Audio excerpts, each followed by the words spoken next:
Good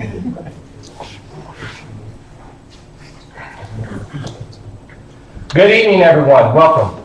Please turn all cell phones off or to vibrate. We're going to call the meeting to order at this time. Please keep the exits clear. And if anybody started standing, you do have room over here in the overflow or down the hall as well. And I'm going to pick Miss Laura Gonzalez to please lead us in our prayer and our pledge this evening. She's in the back, so speak up, Laura.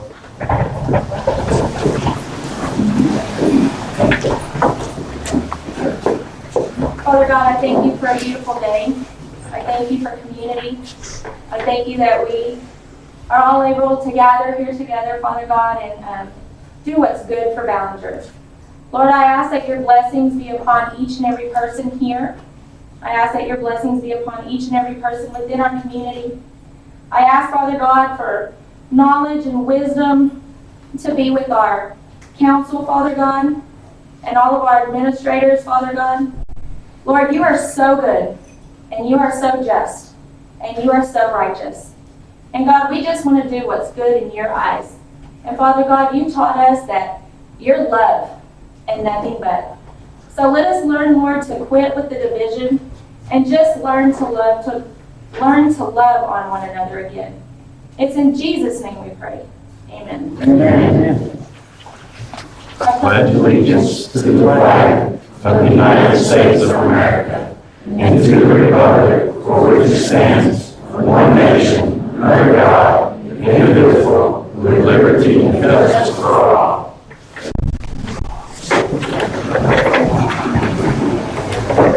Thank you, Ms. Laura. I picked on you there. Sorry about that.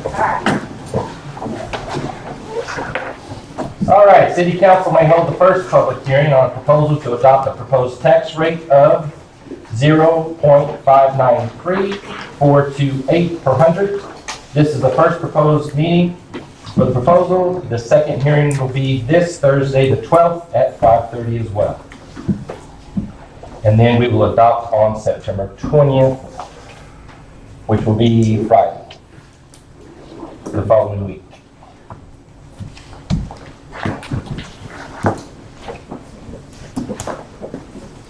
And this is the rollback? Yes, this is the rollback rate. How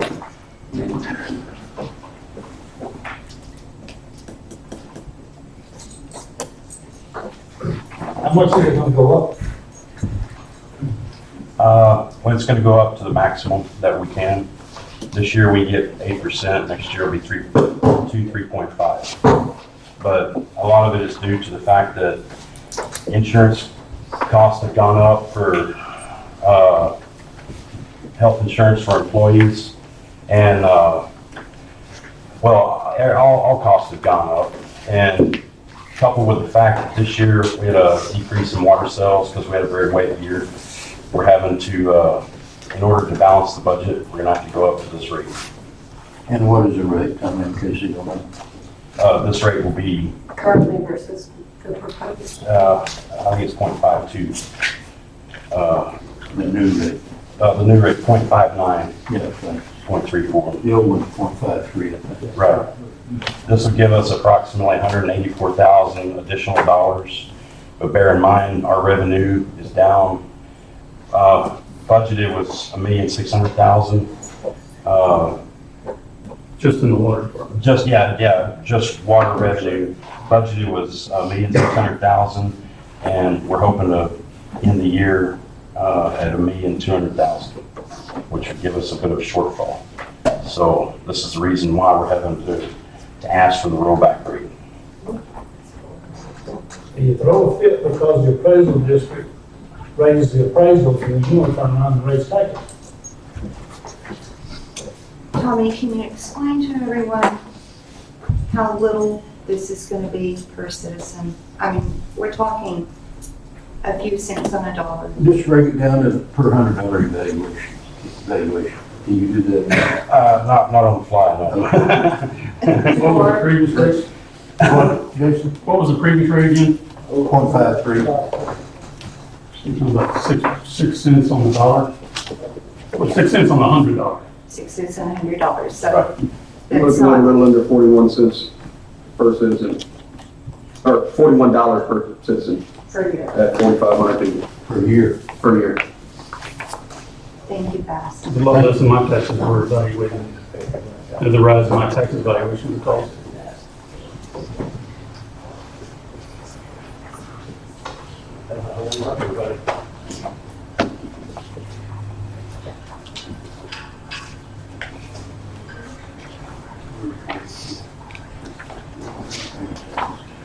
Rick, good time for you to ask your question.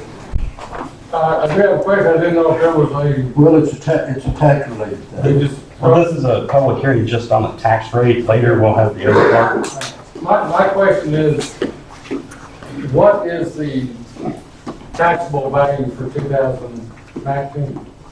For the city of Ballinger, it was $16 million.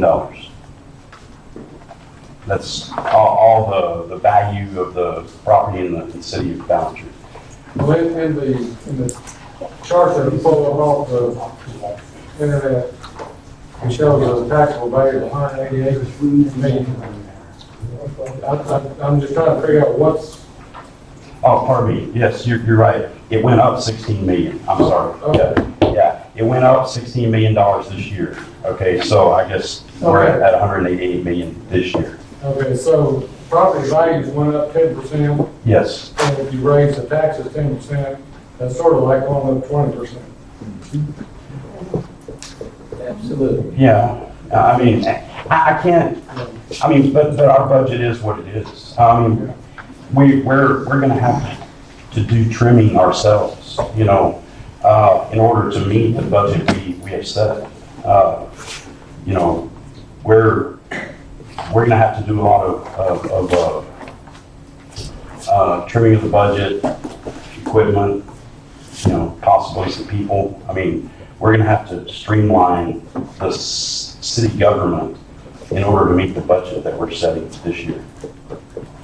And there wasn't anything really new added. We're taking a lot of the old numbers, but for instance, revenue, we're trying not to forecast the 1,600,000. We're trying to go down to 1,400,000 because if this trend of rains continues, then we won't have the revenue source. Well, that number that I threw out there, that was per citizen, you know, by the census, that's not by property owners. So those with a higher value of their property, their tax is actually gonna go up quite a bit. So, you know, if your house isn't worth but about 30,000, it's not gonna be that big of a hit. If your house worth quite a bit more, your business, that was just an average number out of the amount of citizens we have for the numbers. See, last year we did not go up on taxes at all. And What about your report, Tommy? I don't think we did we? Your report? they did, but it was very minor. Very good. But last year we didn't go up on taxes at all, even though they did adjust the value last year as well. Right. Okay, they adjusted the value this year as well. And we had to take our tax rate increase, and this covers last year and this year. You know, the cost of items that have increased, like health insurance, parts for equipment, parts for our infrastructure.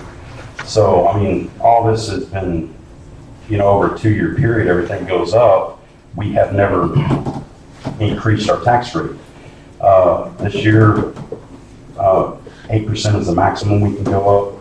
Next year, 3.5% is the maximum we could go up. So, we're trying to adjust it this year to cover our shortfall. So hopefully we won't have to do it next year. Well, the school is at their max. Well, you know, from my understanding, the county is also doing the rollback rate, which is the maximum they can do. I know there are a bunch of cities that are doing the same thing because we're all facing the same situation. Right. Well, I'm not fussing, I'm just, Yeah. you know, pointing out to people, you know. Because it's good.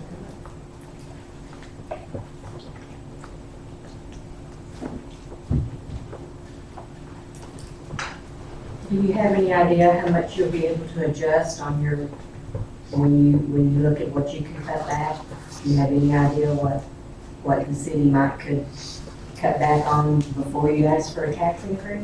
Yes, we have a plan for next year. Is that going ahead of the tax increase? Yes, yeah. Honestly, our new tax year starts October the 1st. And so, within the next few weeks, we're going to make adjustments in order to hit that mark. So we'll be in line with October 1st. So there's going to be a lot of work to do within the next 2-3 weeks to get this budget ready to go. Will that make your increase contingent upon what you do? Well, no, not really. I mean, You're just gonna go forward? right, we're going to need the increase because, this will be as things go up. Last year, costs went up. This year, costs are going to go up. So we've already built in our budget with this rollback rate, with this rate that we're proposing. And if it were to go down, we'd have to go back in and start cutting more.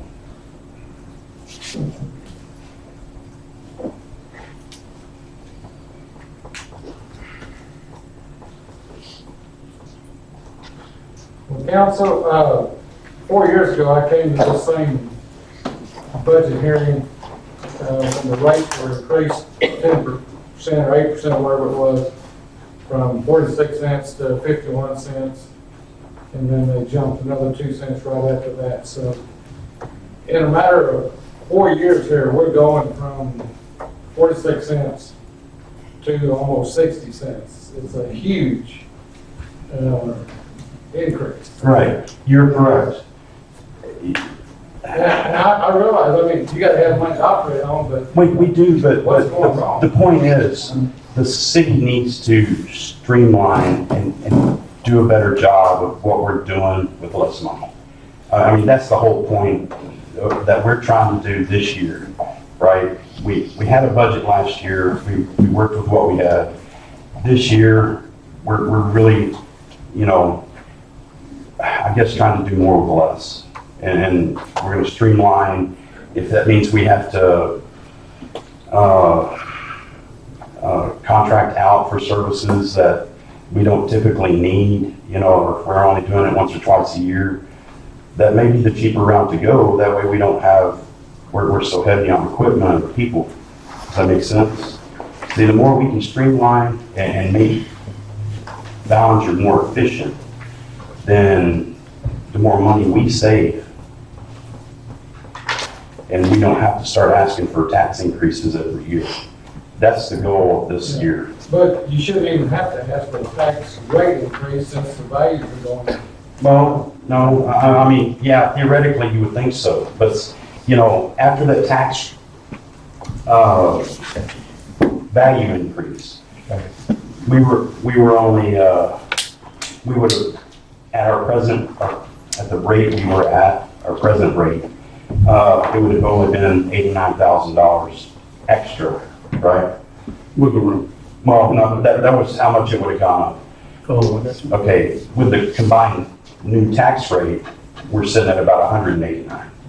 So it's given us that much extra dollars to spend this year, which again is already in the budget. That's what our budget is based on. What you're saying makes perfect sense. We would be nice. It would be nice if we could come back and say we could actually lower our tax rate because we're more efficient this year, or something of that nature. But there's things that are built that are on our backs right now, like a water contract, that we're trying to, work with Miller's Jewel to lessen the amount of water we have to take every year.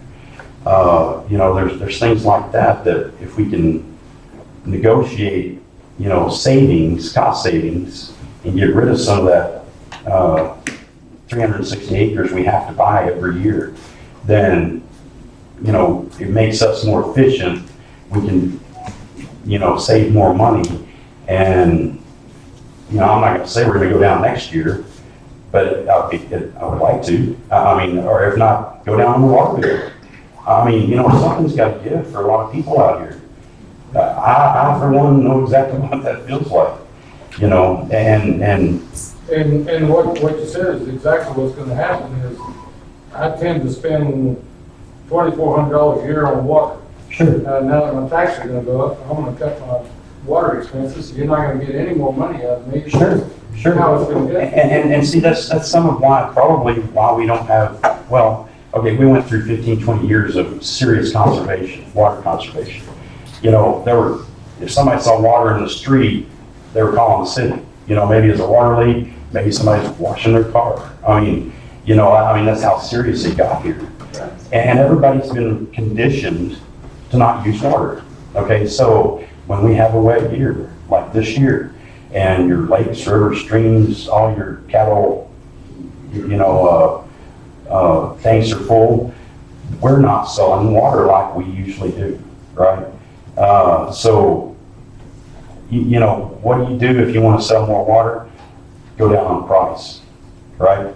If we can go down on the price, we'll sell more water. Okay, but I'm locked into a contract with Miller's v. Jewell, which says I have to take X amount of water, and then we treat that water. Okay, I can't take it out of my lake. It wasn't up until June before I could actually take water out of my lake and start distributing it in my system, right? Because I had to take that water from Lake Ivy per that contract. But if I can take water out of our lake for free. We don't have to pay for it. And then pass that along to the customer, which is, we're wanting to get back to our core business, is basically what we want to do. Sell water, provide excellent customer service. And part of that, if we could go down on the price, we would sell more. So, because you start going up on your product, at some point, people are just going to stop buying. Well, but you're going up on the product right there, on the taxes, to the point where people aren't, I don't know what we're gonna do. No, I understand. I like us to see from the city, but, I don't think y'all are. Can I say something, Tom? Yes, ma'am. I want everybody to realize that this is not something that has actually happened since January 1 of this year. These water contracts, et cetera, the higher water bills, this is something that we have contended with for many years now. Right. We were in a bad drought. So what I'm trying to say is, please don't take anything as of this fiscal year Right. to, in consideration now, because Right. this is stuff we've had for years that we've been paying on for years. Right. Well, I think what Mr. Sonnenberg's point was that, when you start making more money, you tend to spend more money, right? But that's what the point of this year is going to be, is streamlining, downsizing, getting to our core services. Our core services are water, the sales of water, the distribution of water, street maintenance, trash. Okay, these are our core businesses, okay, that we need to perform as a city. Some of the other peripheral stuff, they're extra, right? And we would like to do them.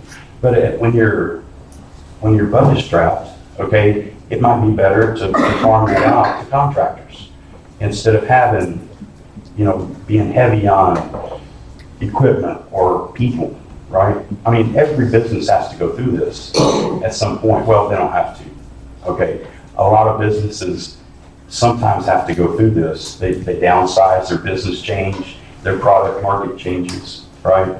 And now our product market hadn't changes, but our sales have, our environment has. If we get more water like we did last year, we're facing the same situation. Now, I can't promise you what we're going to do next year, but I can promise you that I will do everything I can to get the water bills lower, to not have to go up in tax rates, right? And, these people here, your city councilmen, they're the ones that I answer to. I also answer the public, but, these are the ones you need to remind them, Ballinger's not a cash cow,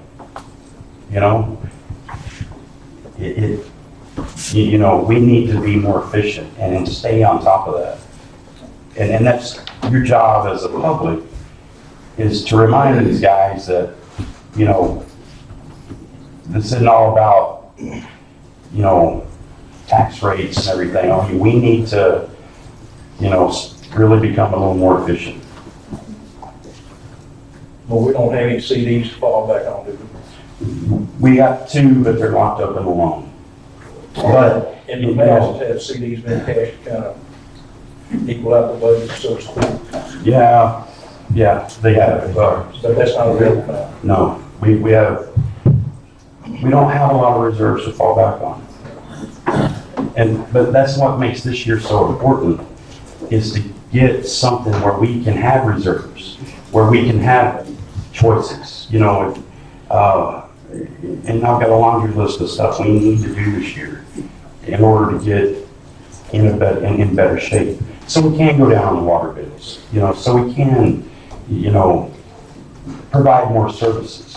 That's our goal. That's my goal this year, is just to get us in better financial conditions so we can move forward efficiently.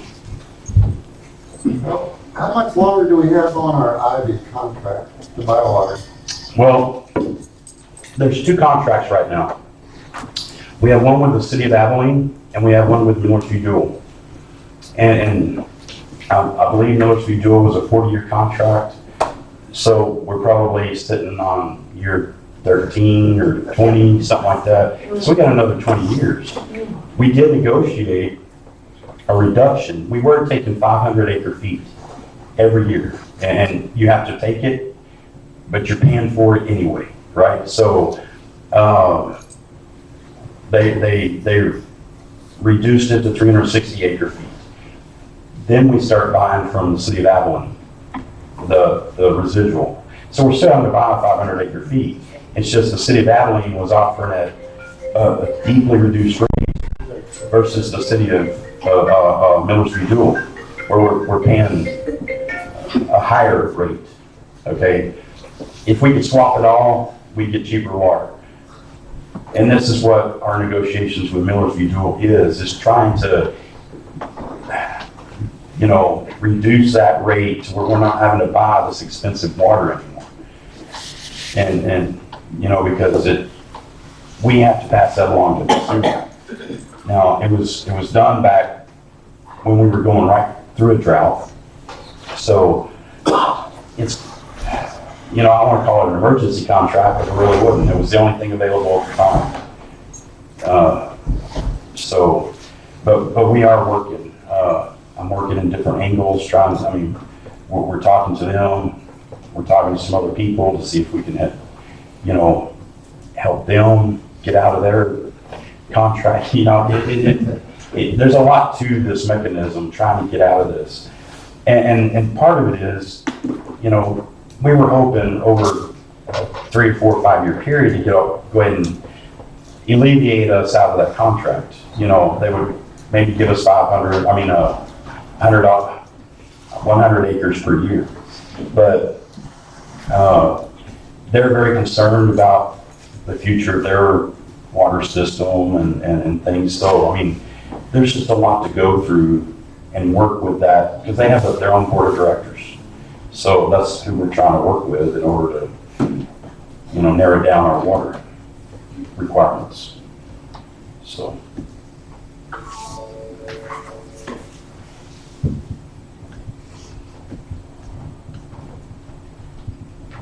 Any other questions, Steve? Sure. I don't have a question, I have a statement that I'd like to read. Can I do it now? Is it concerning the tax rate? Yes, city. Okay. Sure. It was kind of Still, difficult to hear everything back over. Steve, is this something to do with taxes? Yes. Okay, good.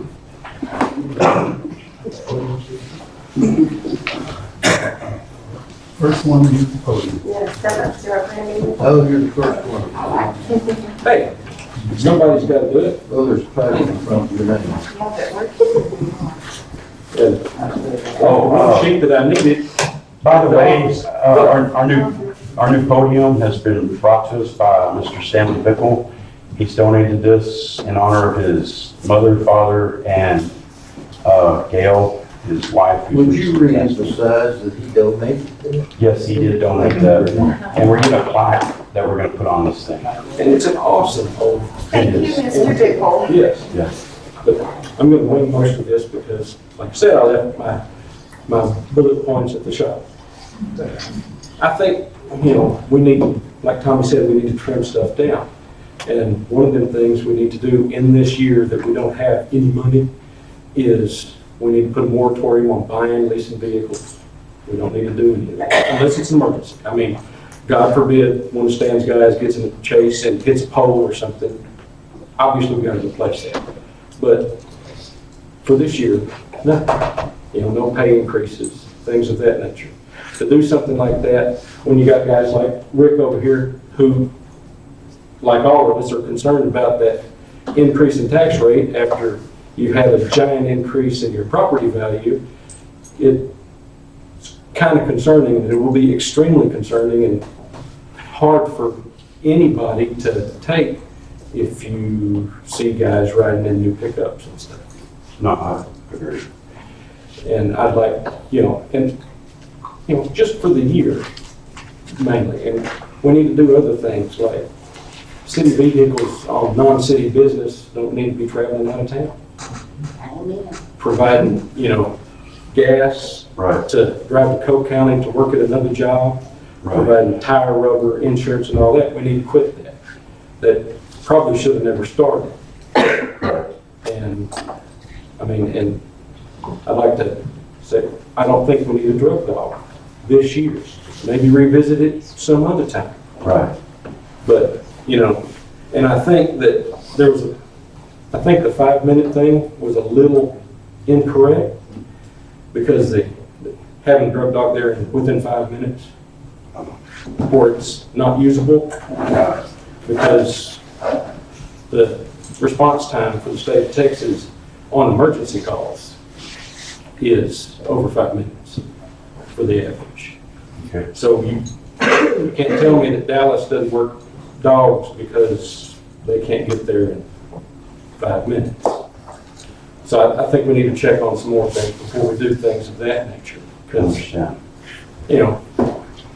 I own buildings and land and property around here, and just for myself, while I'm being inundated with higher tax rates and wanting to deal with Paul Scott on giant valuation increases of somewhat 500%, Amen. I would really be remiss to accept that as a citizen, that kind of increase. I do understand the need for the increase. Right. I still don't like it, but if we could implement those things. And another thing is, on the possible layoff of employees, instead of doing something like that, can we institute like a 35-hour work week? Still keeps everybody at, It's very possible. because I don't want to lose any. We've got good guys. No, we do. And ladies. And we don't want to lose our workforce per se. And I don't want to put anybody out. If we could just knock everybody back 5 hours, that's a drastic savings in salary. Sure. And that would at least put that off for a minute Right. until we can do something. I'd like to see something like that visited way before we lose anybody that we've got. I totally agree.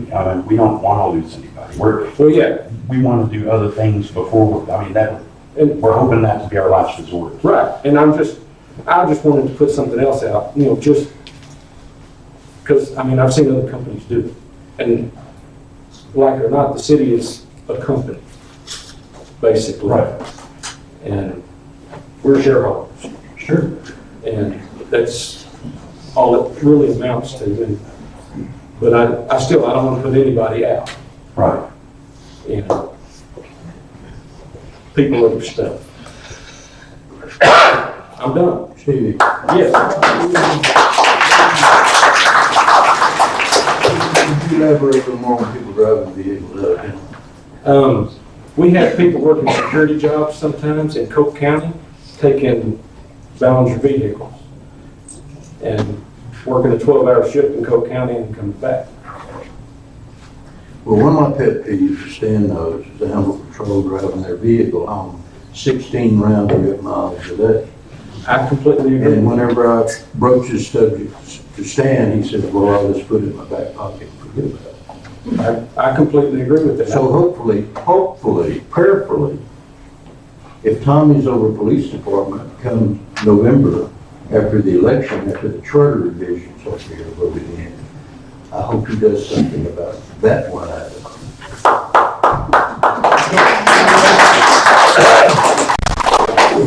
Bob, can I add to that? Yes, ma'am. Thank you, Stevie, good job. Thank you. I would like it noted that Tommy, our city manager, does not drive the city Suburban That's correct, back and forth to his home, that's correct.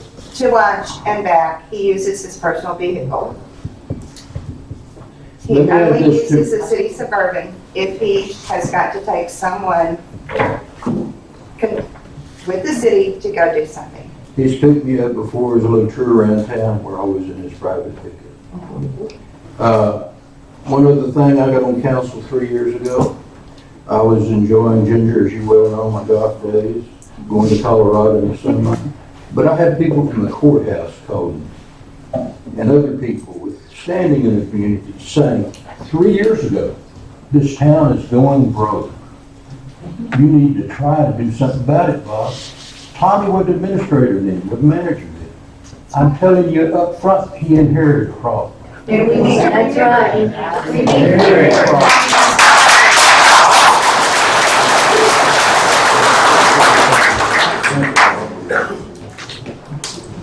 And it's not all his fault.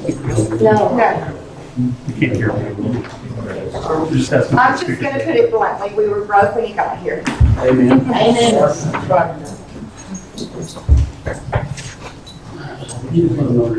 did have to be later on.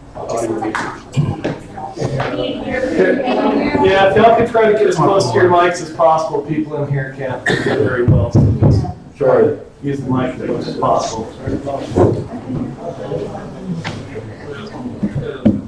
All right, we're still on the proposed tax rate. Mr. Hardy?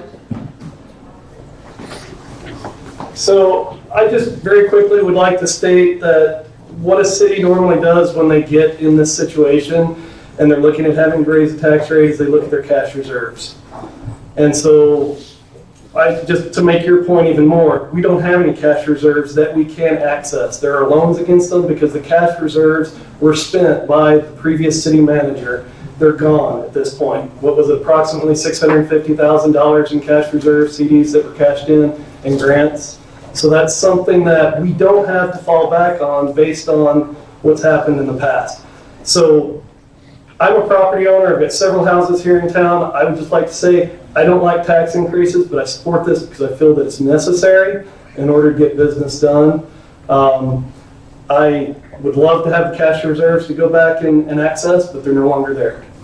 I agree, John. But that's our goal, is to get cash reserves back in the bank. Right, and I understand that. I'm just saying we can't access them now to fix this problem because there aren't any. Right.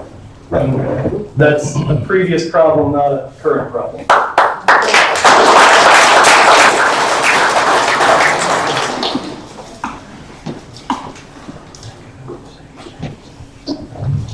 Anyone down the hall wish to speak? Does anybody in here need to speak? Anybody? You know, does anybody in here have anything to say about tax rate? We're gonna put the nose in there. Yes, sir.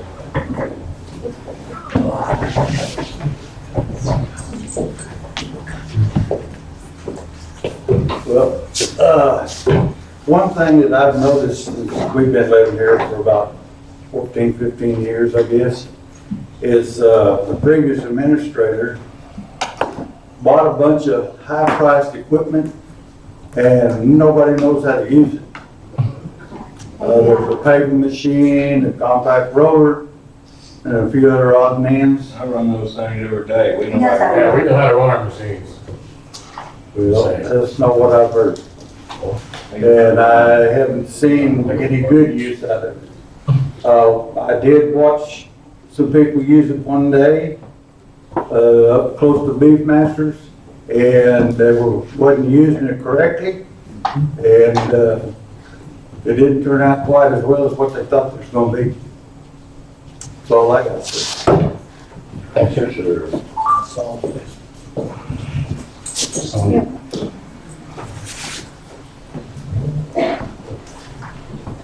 I do have something to say regarding the canine.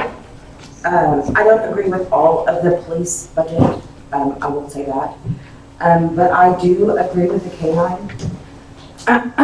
Having two boys that attend the junior high and high school, knowing that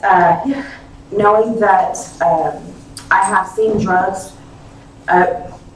driving, I have been a home health nurse. I drive up and down the roads throughout the day. Any time of day. I do also, I've done hospice on call, so I do see the roads throughout the evening and at night. There are particular houses across the street from a church, close to the elementary school. At any time during the day or night, you can see these drugs being dealt by a church and an elementary school. I'm sure the cops are aware that this is going on. And if you don't catch these people in the act, there's nothing you could really do about it. With a K-9 unit, I'm sure that this can be handled. I'm sure this is not the only area that this is happening. Knowing that this is close to where my kids go to school, this is close by where my kids ride their bike, knowing that this is close by where my kids go to church, this bothers me. Having a K-9 unit also whenever doing traffic stops would provide security. I'm sure y'all know kids, grandkids, friends of your kids and grandkids. I truly do not understand why you would not want more safety for your family, for your kids. I just do not understand why someone would want to put safety on the back burner and put something else and think that that is more important. It's like having another officer on the streets. Why would, do I think a fitness budget? Do I think a Christmas bonus? Do I think that is more important? I'm sorry, I don't. But do I think having another K-9 unit or having another officer on the streets is more important? I do. Knowing, and I think we've all seen it, and I think that we all know that it's going on. So I think that having a K-9 unit is actually something that should be a priority. So I do ask all of y'all to consider that. And I'm sure y'all are aware of other drugs that are running in the neighborhood. So I do ask y'all to consider having the K-9 actually in the budget, knowing that this could be something that could be beneficial to our community and having these drugs taken off the streets, or at least putting a dent, knowing that drugs are actually becoming largely taking over our youth in our community. So I do ask that y'all consider that. Coach, ma'am, your response will be to me, well, it's worth every penny of the money, but Mr. Chester said over here and said Coleman dropped their K-9 dog because it cost $30,000. I think it's worth everything. Anyway, let me finish. Sure. We've had a K-9 dog here before. It turned into a family pet. We hid marijuana in the fender well of a fire truck. He couldn't find it. I think that's training. Well, let's talk about some big money. Yes. And we're in a budget constraints right now. If you want to go there as a taxpayer, you go there, but I'm not. Absolutely. Thank you. Thank you. All set for back there? I mean, all officers, I haven't seen an officer around where I live, and the car's right to their, where they at? I call, don't see them. So I mean, what's the K-9 gonna do if we can't even see an officer? That's my opinion. Can I add something? Hold on. I'm sorry. Ms. Donald? I want to know if anyone in the current administration was present and approved of the cashing in of the CDs. No, Sam was here. I was here.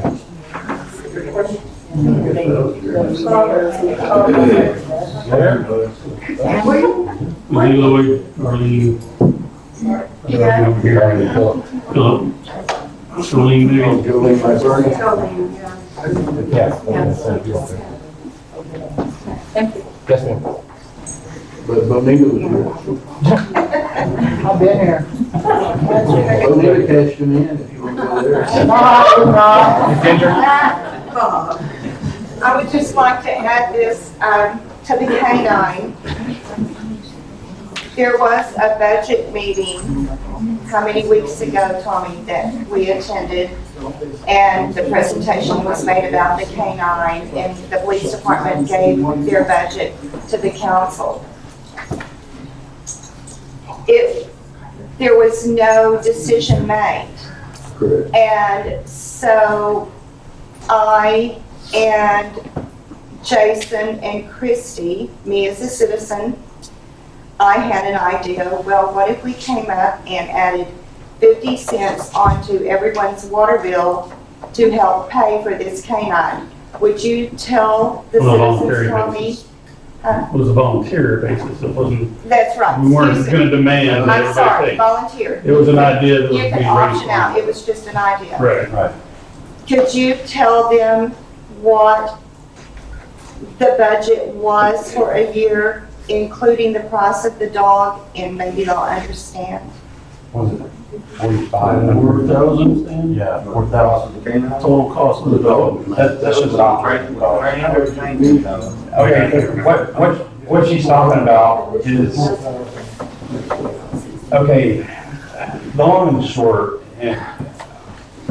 regarding the K-9. Okay, we live hand to mouth. Cash flow is our friend. I mean, okay, if we're able to get the dog through the year at some point in time, we would seriously look at it. Yes. You know, and even if we add it to the budget now, that doesn't mean we're gonna be able to buy it. Exactly, and that's my Okay. point, that's what I'm trying to get across. Right. And what she's talking about is, if we were, instead of just going out to buy the dog and get all the peripheral things that go with it, add a donation box or something where you can add money to your water bill, that maybe they take out 25 to 50 cents, a dollar, much like we do with the cemetery fund and the air med. Yes, Okay. it's an option. Right, so it would be an option. And I think we figured it was, I think, $4,500 a year or something like that. And that would, you know, take care of the maintenance of the animal. But that's something we're kind of working out as we go. Sure. Tommy, this is a tax rate. Yes. Our budget hearing is next. No, you're Why right. aren't we even talking about a drug law? You know, because the tax rate is based on the I know, budget. but people have things to say in the public input section, and we're Right. spending 30 minutes on a dog. I understand. I wish we I could. agree. That's my wish. Is there anything else we want to talk about other than the drug law? Tax-free, just the tax. And that was my fault, I was just trying to get where money goes. Rick, Mr. Rick? I've got one more thought here, because part of your problem is lack of revenue, and I may be shooting myself in the foot by bringing this up, but our friends outside of the city limit that receive water services and fire services, why don't we try to collect more money from them? They have a really, I know they pay a little bit more for their water than we do here in town, but we have no obligation to give them water. That is correct. So why don't we jack up their prices? And Because that's, they enjoy our city when they come into town, but they're not helping fund it. right. The thing is, we gotta work out the happy medium, you know, and, that is something that's on the table. But we owe them nothing. No, we don't, but that is something on the table. I mean, we do need to look at that. You know, I mean, our fire department goes out in the country and fights fires, and I don't think the county pays us very much for that. No. No, they do not. That's an issue you need to take up with the county, because what do we get, Sam, 10,500 a year? We did, but I don't know about it after we did the dispatch. But why do we even send a truck out there? I mean, if these people aren't gonna help us out here, Right. Well, and this is something we're working on. Also, I mean, we're right in the middle of something like this. You know, we do 5 hours in the county, and they only give us 10,500 a year. We may spend that in 3 or 4 months in tires. They used it in one fire last year. Right, so I mean, you know, this is something we're talking to the county about. They also perform our dispatch services. We paid, I think, 45 or 50,000 last year for their service, dispatch service. They've gone up. They were asking for extra 5. We're kind of negotiating back and forth. And all these things we do with the county are on the table, okay? Now, in a larger scheme, it has nothing to do with water per se, right? Now, asking for additional money for water customers outside the city limits is something we might look at, I mean, in the larger scheme of things. But we're not basing our budget on that per se, because our revenue's just down. So that's why we're kind of having to offset our rate. But thank you for the idea. Yeah, I've got something to say about that. Instead of either jacking up their prices, because these people are part of the town, they do come in and spend money, which generates sales tax to the city, maybe you might just annex them into the city instead of jacking up their prices. And that is also on the list of, we got 4 or 5 areas we've looked at to annex. That's also an expensive proposition, because you've got to provide them with sewer and water and everything else. It is. In most cases, we already provide water service and trash service to a lot of the people that are the areas we looked at annexing. Let's take, for instance, Hillcrest. We provide trash service. In some cases, we provide water. Now, mostly North Ronalds takes care of Hillcrest. But if we were to annex that area and provide water service, we also have to provide sewer service. Yes. Right? So that means there's a certain expense that is involved in taking that area on. Now, we do have 2 years in order to lay that line, in order to provide the sewer service. But, you know, Jack, I guess a lot of people are looking at that outside the city, okay, because they're not paying city tax, right? But annexing them would allow us to do that. But that's something that we're looking at this year. I think we get 1 mile per year. Is that right? There's no more involuntary annexation. Right. So they would have to ask to be annexed. Ask, or can they vote? Well, if you annex them, they can require you, they have to vote to approve it, yes. Right. But they would have to be, essentially, you're never gonna get them to approve that if Right. they wouldn't voluntarily annex. Well, we'll see, and another point there is this year, I think it's September 1st, there's no more, the cities can't just go in and annex property, right? They have to kind of request it. So that means people in Hillcrest would have to come up and say, hey, we want to be part of the city, and they would, I guess, vote. We'd have to work out the details. If they submit a petition, you can annex. Okay, so anyway, there's details, but we haven't looked at it, at where, if we could grow. So. There may be some other ramifications there too, because most all those along North Ronald, and also most of them have septic tanks. Yeah, actually, Hillcrest was a bad example. I mean, you know, because they do have North Ronald. Is there any chance of bringing any new industry into the town that might help with the tax rates? There is.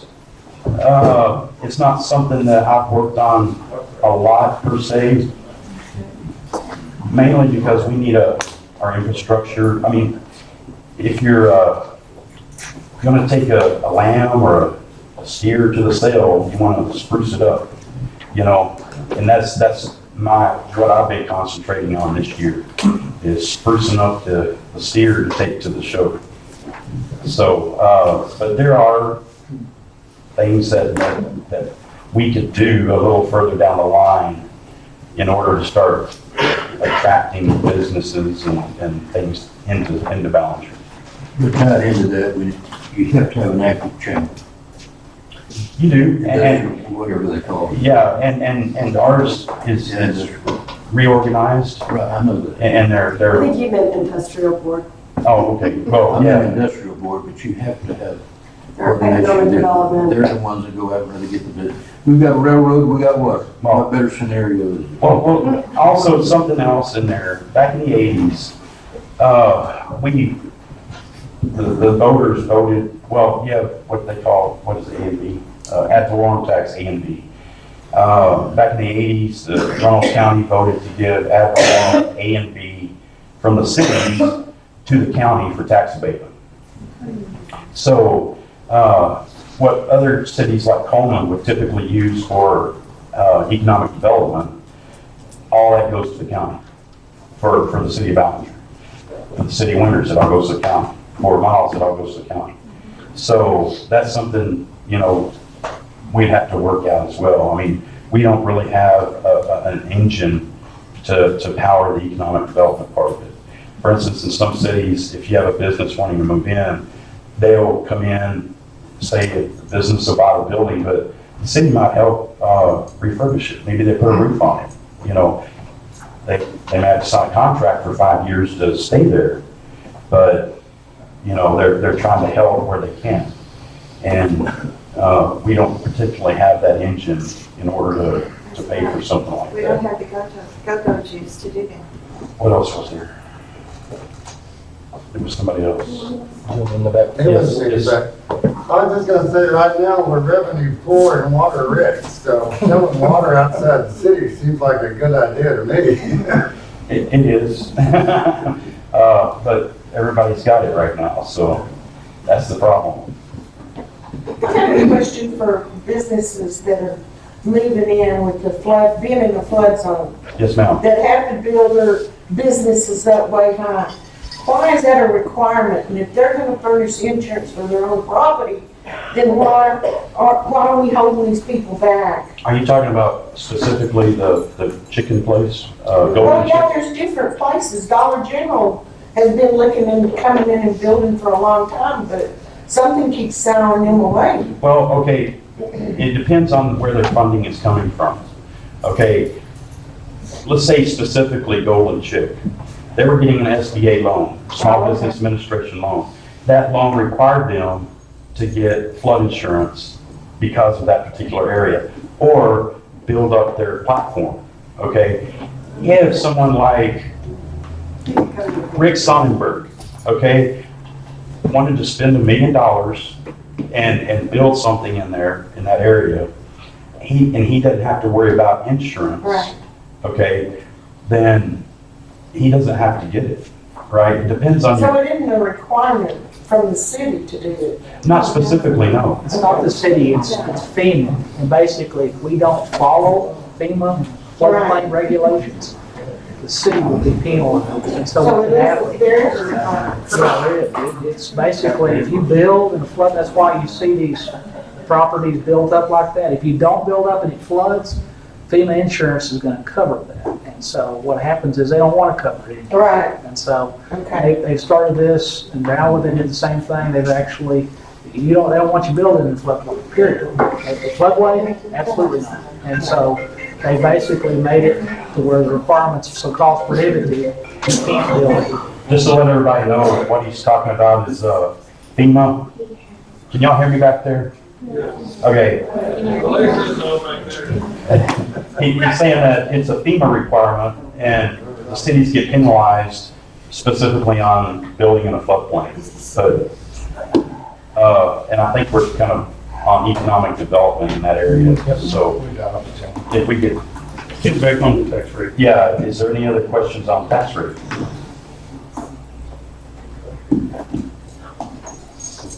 Or anything that may affect tax rate?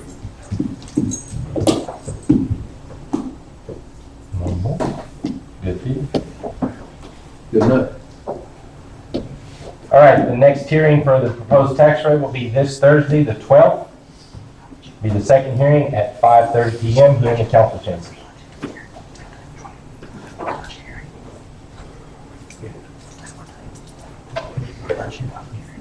Okay, 12, the 16th, and the 20th. Right, right.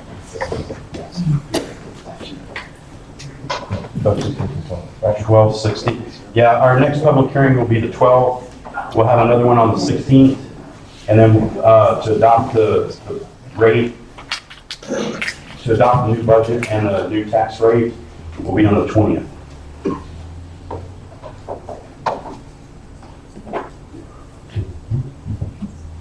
Everybody good? Reiterate, nothing was decided on the tax rate tonight. That's No, continuing. This is a I just hearing. wanted- Second hearing. I don't know if that was made clear that. Yes. Well, just for everybody's information, on this tax rate, this is a proposed tax rate. It's not set in stone at the moment. It will not be voted on until 20 September. So, And I apologize for my husband's phone because it interrupted. So there.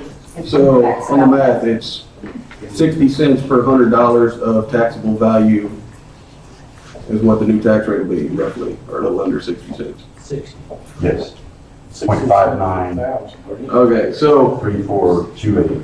everybody that really wants to know what the hike is, take your tax, divide it by 100, and then multiply it by 60 cents. You'll know exactly what it's going to be to affect you, so you know by the next meeting. Possibly. Depends on the valuation.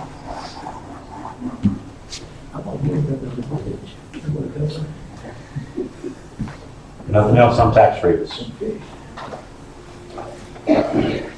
No.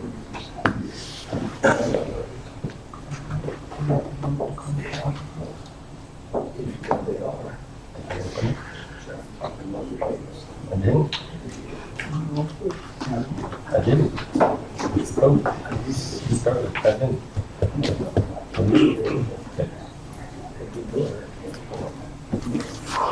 All right, moving along. Any citizen who desires to address City Council on a matter not included on the agenda may do so at this time. Per the Open Meetings Act, the City Council may not deliberate on items presented under the agenda item. In addition, any citizen who desires to address the City Council on a matter included in the agenda may do so at this time. All presentations are subject to a 5-minute time limit. Now, being that there are so many tonight, did we do a sign-up sheet tonight? We did? We couldn't hear you. That's mean, because okay, I'm sorry, I'll do it. There is a sign-up sheet?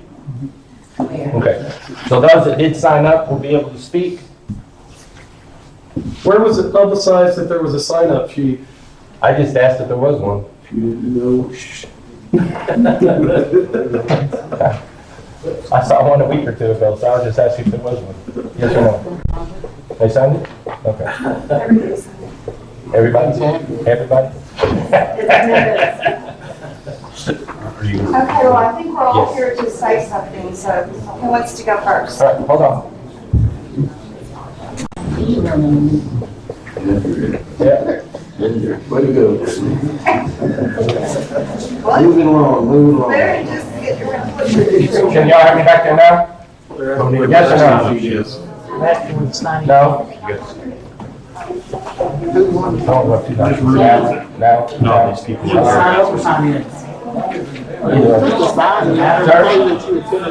Sir? So it doesn't matter.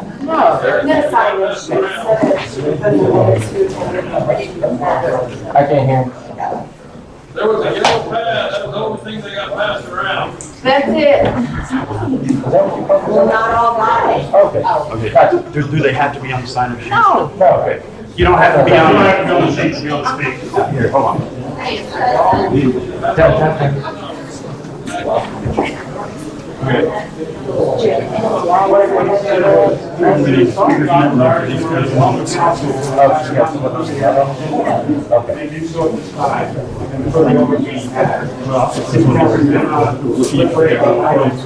For next time.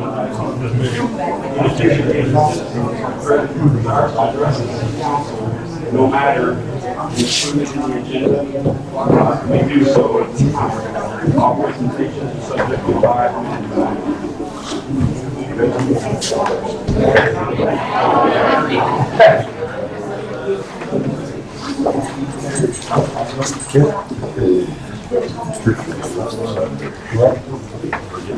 Okay, so we good with 2 or 3 minutes other than 5 minutes? 5 minutes.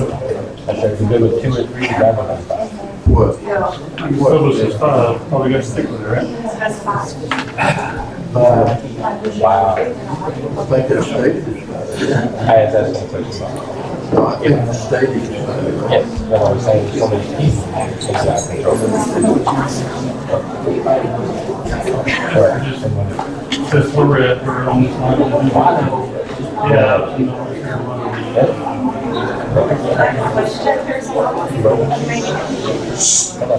Speak loud for the folks back here. I have a question. Yes, ma'am. Last week at this meeting, you had an executive session, and it's usually parliamentary procedure that you call the executive session when you're finished, and then you call the public back in and either vote on what you discussed, and then you adjourn the meeting. Last week, you did not formally adjourn the meeting. We formally adjourned the meeting because after the executive session, it was at 11:33, there was no action, and council decided to tell y'all on the way out rather than bring everybody back into the building at 11:33 p.m., and we adjourned.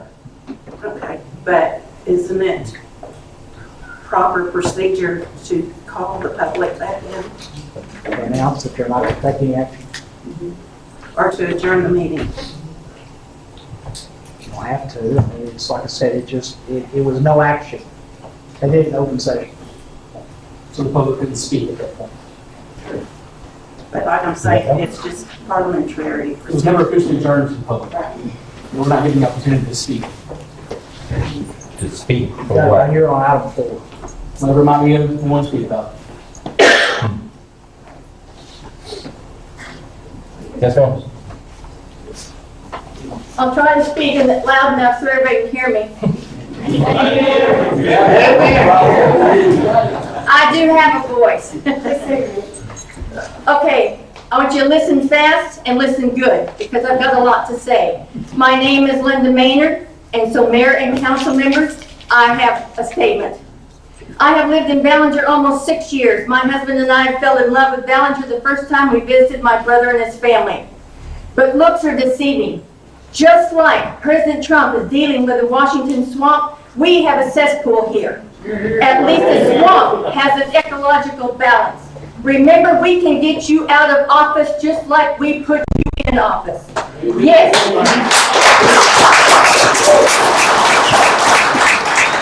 Don't let that clapping take away from my minutes. There is a cesspool plan, all right. Plan to deceive, lies, thievery, and corruption. And yes, that and more. Mayor Mallory and City Attorney Pat are afraid of Tommy Turney because of what he might find and discover what they have been doing behind so-called closed doors. While he has been investigating such as what really happened to all of the CD money and the cover-up they are involved in, along with the former city manager Brian Grimes, who just happened to leave at the right moment to get out. Is it a conflict of interest when our city attorney Pat Chester is representing Ballinger and also representing Willow Park, where the former city manager Brian Grimes is?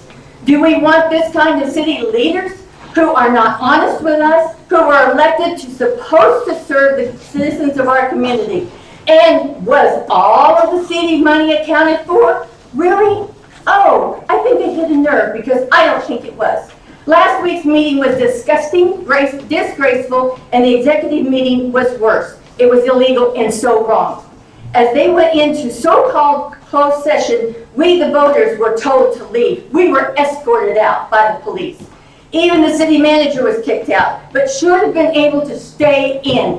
If it was a closed meeting, why was the police chief and city attorney allowed to stay and also allowed to make comments? They are not on the council. The city attorney is not a voting member of the council, but he is a legal advisor to city meetings. I've worked in cities. Then some employees who are also considered part of the public community came into the closed session and made complaints, but the one that the complaints were directed to was not allowed to hear them. Again, wrong.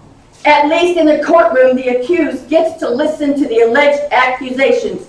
This was not fair and not right at all.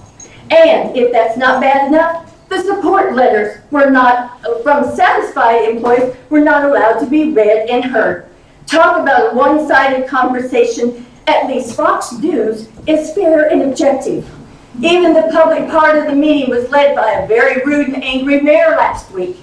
Well, I saw it. Everybody else saw it. City attorney and a certain council member. They must have been upset to see so many show up in support for our city manager. The mayor owes an apology.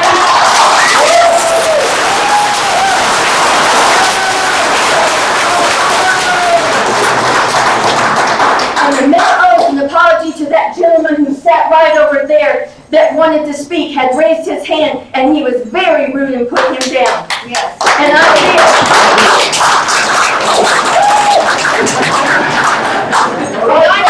yes, yes. And I feel that those three should resign because it's very obvious that they really don't enjoy their positions that they have here. So they should resign before their dirty laundry comes out in the open, because they are the ones who opened a can of worms or maggots when they attacked our city manager falsely. Tommy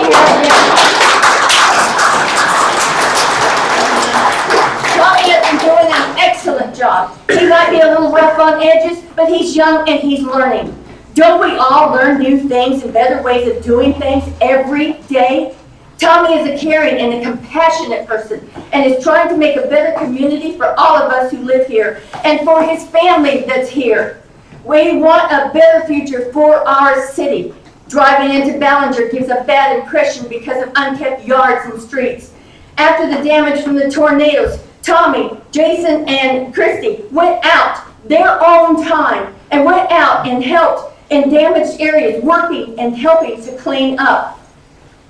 Mayor, what have you been doing? What have you done to better our community besides think of yourself and no one else? Were you out there helping clean up after the tornado? I bet not. I don't even expect an answer from you. I was out there Okay. at my hall tables. Bad example. This is my time. This is my time. Bad example for the employees and voters. It would be nice to see our mayor and rest of the council out enjoying our city parades and festivals. I've seen Christy and I've seen Jason, and I see our city manager out there all the time, the festivals and other events. And if employees have a complaint, it's because they were caught in bad work ethics, wrongdoings, and stealing. Yes, stealing time, stealing city items. It's stealing. Usually people are put in jail for things like that. And if I were their boss, I'd fire them also. Employees who complain all the time and form secret meetings are only trying to put the blame elsewhere because they are the guilty ones. They are attacking the one who caught them. They just want to act like they are the victim. I've seen employees in city trucks just drive around, pick up one pile of limbs, tree trimmings and stuff on the street and pass right by a whole street full of them and just pass right by them and never even stop. It is also hard to drive on many of our city streets without our wheels going into bottomless potholes and throwing our cars out of alignment or even blowing a tire. I retired from the city government in Arizona before coming here. Our city did not take grievances to a city council. They went to the HR director, then it was taken to a grievance committee with impartial people who served on that committee. That's what would be legal, and that's what would be right. The employees here, if they don't like their jobs, go find another job, maybe one that they would like, and one that might let them do nothing at their work except collect a paycheck.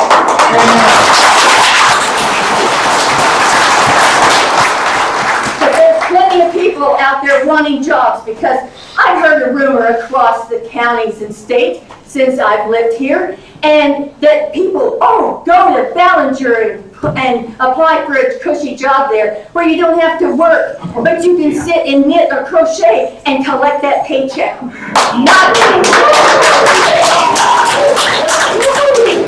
Not a good reputation, but a reputation that's been out there for the last few city managers before Tommy. I was always taught, you give a good day's work for a good day's pay. Don't be lazy. And don't take your misguided hatred out on our city manager. Look in the mirror for the guilty one. He is doing a good job. Are you? There are a lot of employees and citizens who like and love Tommy Turney, and I happen to be one of them. And I have made a call to our State Attorney General Ken Paxton to come and investigate this ridiculous, unnecessary witch hunt. Cover up. Thank you for your time.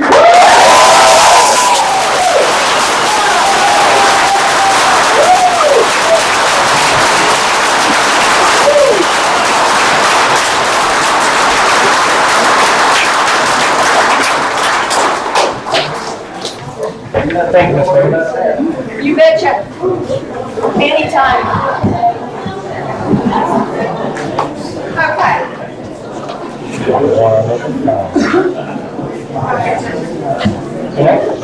May I be? I was telling Ginger to point at you, look at you. Ginger had a hand up. You want to fight for it? No. You give her permission. No, she can have it. Okay. Is it my turn? Like I said, you can. Okay. I think after this wonderful citizen here, there's not really much for any of us to say, but everybody wants to say something, and that's why we're here. I, for one, am deeply ashamed and embarrassed of what has gone on in our city this last week. Conspiracy, lies, etc. Now, to work as a council, mayor, city manager, we have got to have a team. It's not about personality. It's not about I like you and I don't like you. I like you and I don't like you. We've got to get together and it's got to be a team, or we're not going to have town. That's right. We're going to be a pile of dirt, and we're getting there pretty quick. Amen. That's all right. Sorry. So, if this can't be done, then I am asking for Mayor Mallory, Pat Chesser, and Rick Morris to resign.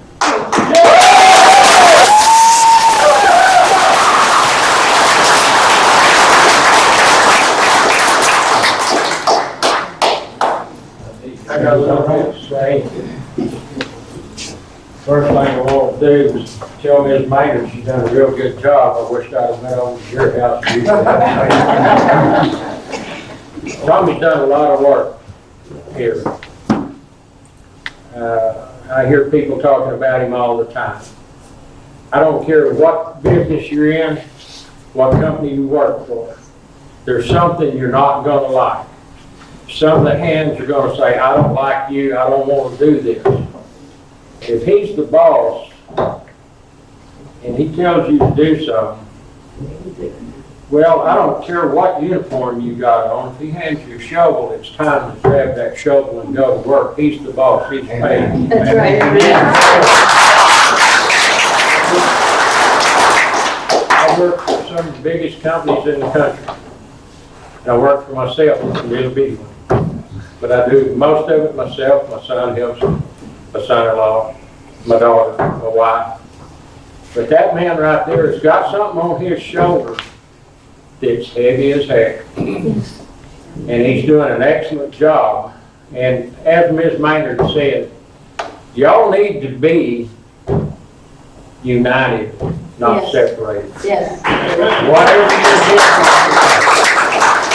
Whatever each and every one of y'all's differences is, in your executive, whatever, get them together, split them, work on them. You have to work as a group to run a city. This man's trying. Some of you are, some of you may not be. I don't come up here much, but when I come, I want to say something. And I appreciate y'all listening to me and get it together, guys. That's all I got to say. But hang on to him because he's a good one.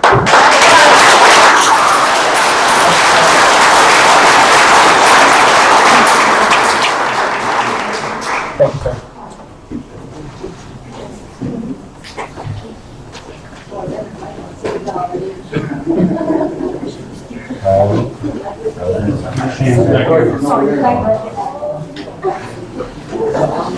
How are you, ma'am? Good. You guys take your name? Okay, Margaret Watkins. Thank you, ma'am. Okay, this is a question for Sam. Okay? Sam, you and I have known each other. Our kids have gone to school together. The girls used to come over, spend the night at your house. And I love Hannah to pieces. My question is this: how can a Christian man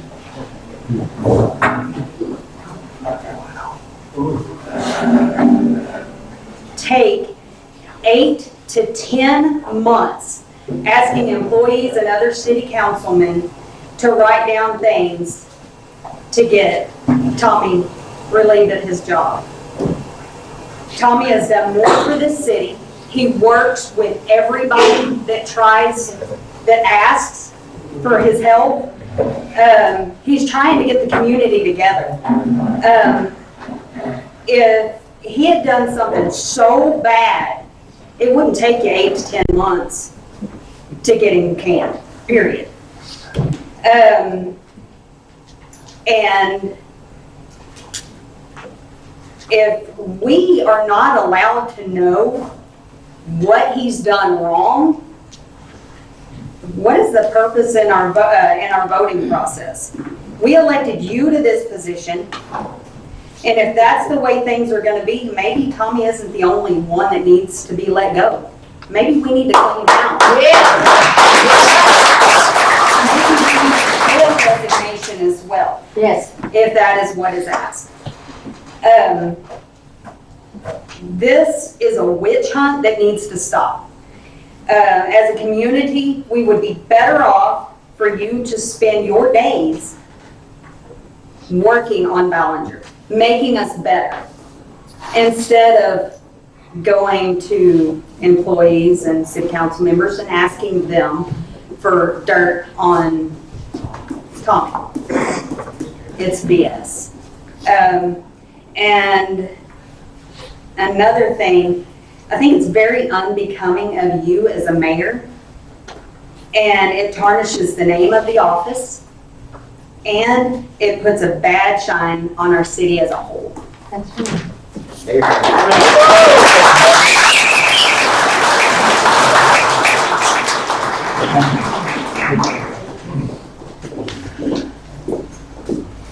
My name's Lance Gallant, and I think y'all have received enough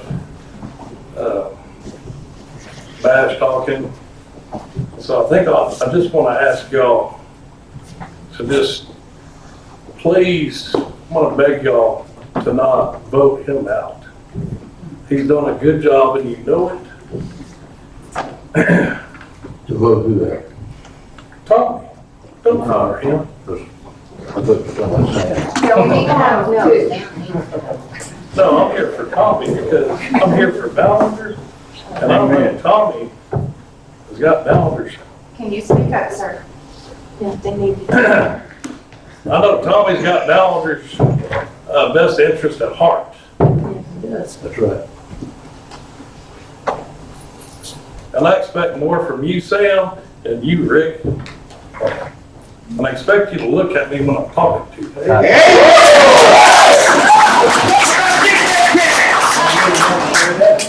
My grandfather raised you like your own son. And I expect a hell of a lot more from you. Don't you ever do this again. That's right. I expect y'all to work together. I'm not asking you to resign. I just beg you not to make another mistake by trying to get him to leave. y'all do what's right, work together, or you need to leave town, son.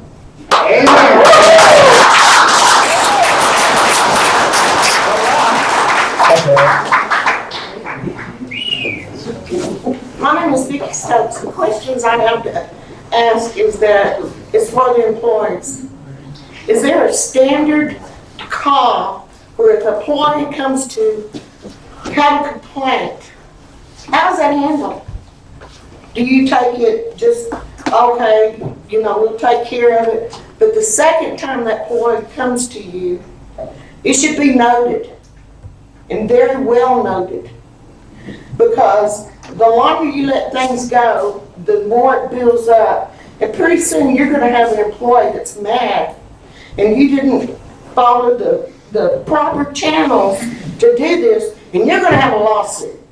And that lawsuit is what's gonna cost the city. And when everybody don't think about this stuff, but one lawsuit can wipe you out.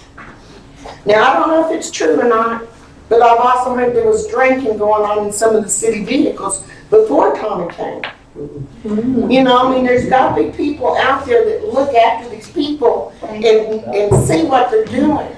But when an employee comes in here and they've got a complaint, it needs to be documented. Time, date, everything needs to be documented. Yes, ma'am. For you, Mr. Mayor, Yes, ma'am. what is your job qualifications for this job, for this? I mean, what do you do?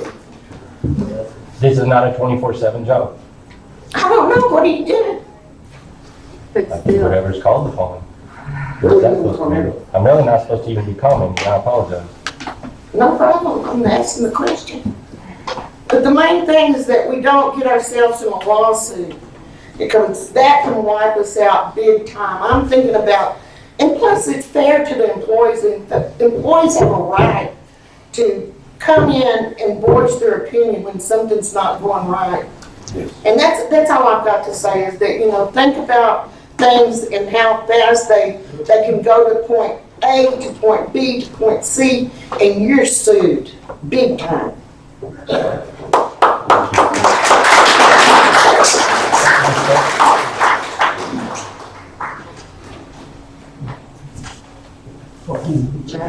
Please have his hand up. Well, how y'all doing? Nobody signed. Okay, I'm not here to support anybody. I support my wife and kids. Okay, there's a lot of emotions going around. There was a lot of grievances filed last week. Okay, all I ask is, all of y'all are different for a reason. You're not supposed to be unified. You're supposed to look at everything from different perspectives. That way you can make a better choice. So when y'all are making this choice, it's not about his accomplishments. It's not about whether you like the guy. It all comes down to if the grievances hold merit, and if inadvertently or intentionally it caused a hostile work environment.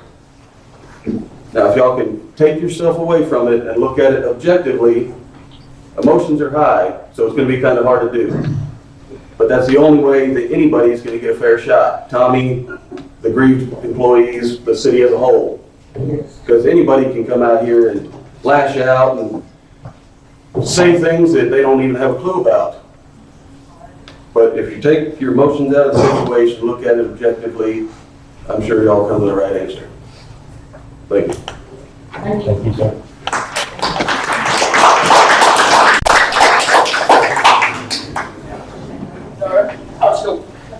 I wasn't going to say anything, actually, I was going to go up there. He filled it out pretty well. So I wasn't going to bring anything up in that regard until Jack spoke about whether the grievances have any merit or not. I honestly believe there is merit to a lot of them. Now, is it wholly true? That's the real question. Now, I've spoken to several of these council members individually. Chrissy, I spoke with you, and I asked you if you believe whether or not that Tommy Turney was set up. And you said, you can answer, I can answer for you. And you said yes.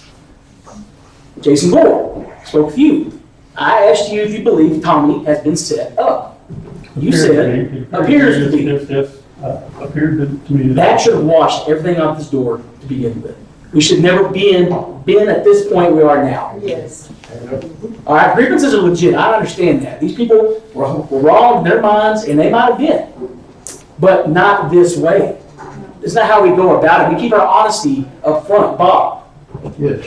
were you approached by our mayor, Sam Mallory? Did he pick you up in a client's vehicle and drive you out to the cross and sit there for 3 hours discussing with you how you can find dirt, if you could please find dirt on Tommy? June 29th, Mr. Mallory picked me up, the client's vehicle, took me to the cross. The first thing out of his mouth, Bob, would you contact Tommy's previous employer and find some dirt on him? In Saudi Arabia. Like Saudi Arabia really cares what Tommy Turney's doing right now. Did you sit outside this building right over here talking to Jason Gore? I walked up on that conversation, and the thing I heard out of your mouth was, I didn't want him, I didn't like him, and I will do everything, and I will stay on his tail. Yes, sir? Whenever we were looking and with our city manager, Sure. when we were looking for him, I agreed, and I told Tommy this to his. That's fine. I just asked the question. I Well, he's actually not supposed to comment, Judge. That's fine too. I get it. I just asked the I question. really did not think that he was a man for the job because he had been over in Saudi Arabia and I wasn't sure Sure. that he could pull his You have an opinion down on to it. a municipality having a small amount of money to work for. Sure. Turns out, so far, in 18 months. And I told him to. That's fine. I'm just saying, you said it. All All right, 13 months later, he's a man for the job. And he has been. After all I have worked with Tommy since we hired him. That's fine. I have worked I'm gonna with move on him. because I only have 5 minutes. So basically what I'm saying down is, there all the time. you answered my question. You shot out for him. You went out for him from the get-go. You didn't like him. You were going to find a way. It's fine. We're not going to debate this anymore. I can't debate it. I got 5 minutes at the Jeff Smith one. I mean, they don't know the previous one. Everybody knows how I feel about Tommy. But I'm going to tell you this right now. I feel more about this city than I do. If Tommy screws up, I'll be on his butt just like everybody else will. Yep. It is about Ballinger, Texas. It is not about Tommy. It ain't about Mallory. And it's not about Morris and y'all's feelings towards Tommy. It's actually sickening. The fact that we've come this far when y'all should have just set up and said, this man was set up, these things were planned, dirt was dug. There's affidavits, signed affidavits, of people saying they were sitting in meetings with planning stuff on Tommy. A woman was willing to go to jail or purge herself in this statement because of all this. What does the statement say? That they were at a family gathering. I don't know if I have anybody on the gathering. They were at a family function, and while at the family function, the current manager at that family function was sitting down and discussing with another employee who happens to be a family member. Current mayor. No, not that, no. You said city manager, didn't you? No, He said no manager. a manager, a department City manager, department. sat down with them and were discussing ways to remove Tommy from office. And he also had brought up this point that he's had several discussions with our current mayor regarding that. Now, take it as you will, they're sitting around at a family function, but it was said, and it was done. And they were high-fiving each other over it. They thought they had it last week. And you have another right affidavit. Yes, sir, I do. Yes, sir, I do. Because Fear involved somewhere. I can't speak, all I can speak to that it was in the affidavit was that this department head was bragging about how the mayor had stopped by and dropped off some beer to him. Just saying. Take it as you will. It was in a statement. I didn't say it, I didn't write it. So, all I'm saying is totally unavoidable. I know it's not clever and eclectic. I wish I was as good as you.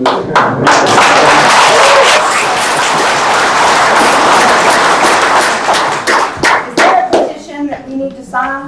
Yeah, but I don't know the rules regarding a petition on city grounds. I didn't like Yeah, we this. need to discuss that right now. Yeah, so, Yes, not on city grounds. yes, sir. Ms. Passage. Elaine Paskin, I'm not going to need a podium, I just want to make it known. I'm on the city park board and have been since the beginning of the board. I'm very pleased with what Tommy and the city as a whole has done for our park. We're in the process of trying to get something going out at the city lake as far as playground equipment and maybe volleyball courts, something for people to do once they're there. We got them there, we just need to keep them busy. But our slogan for our Ballinger is friendliest little town in Texas. No, I don't think so. Not anymore.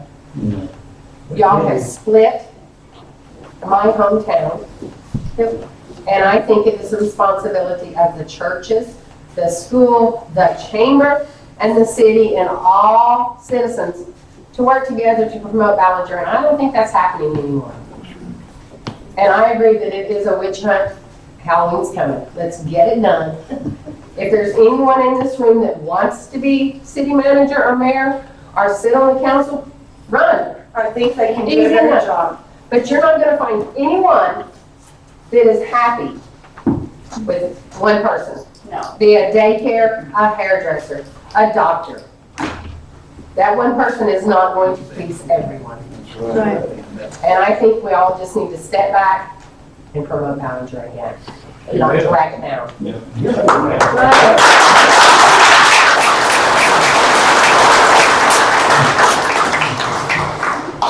Hear me. My name is Joyce Waterfield. I was born and raised in Ballinger. I moved away in 1964 because my husband was in the Air Force. We recently moved back in 2010. I moved back because I wanted to come back to the hometown that I grew up in. And since Tommy has been city manager in the 9 years that I've been here, this is the first time that we've had a city manager that is actually trying to work for the city of Ballinger. That's right.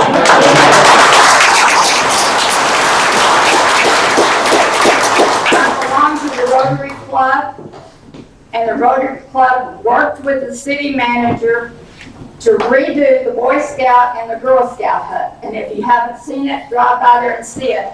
That's part of what your city manager and the employees of the city have done for the city of Ballinger. I am Tom.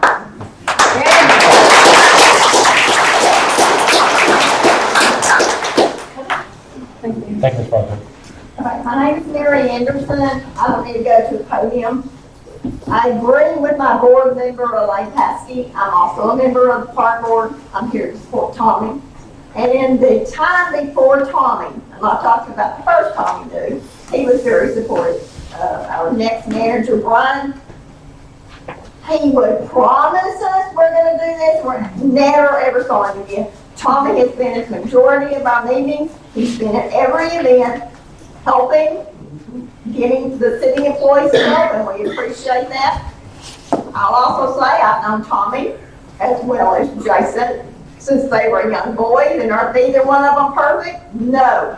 But I know they do the best job that they can. And everybody's gonna make mistakes.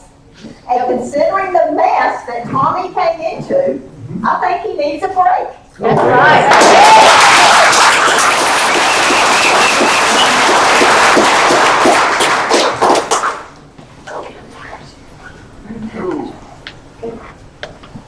All right.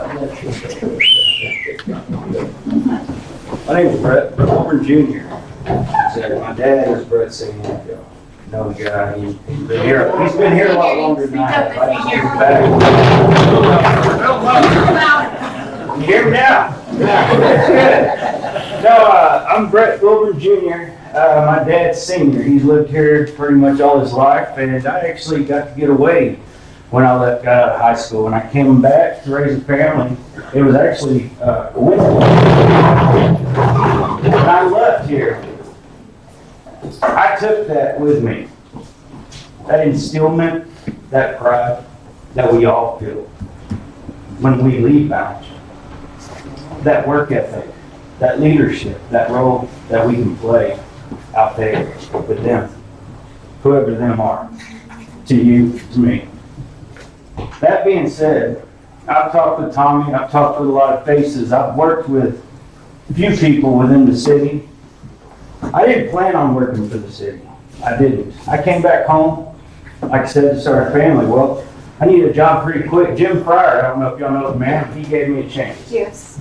I could go out to his place and cut lumber all day long, all I wanted, for $9 an hour. I didn't complain, no insurance, not a lick, but I got mouths to feed. I did whatever I had to. I'm still doing whatever I have to. If that means I go out and shoot my limit every night to feed my family, that's what I'm doing. Amen. There's a lot of insight that most people lose when they get involved in politics. I didn't see the politics side of it, not in my town.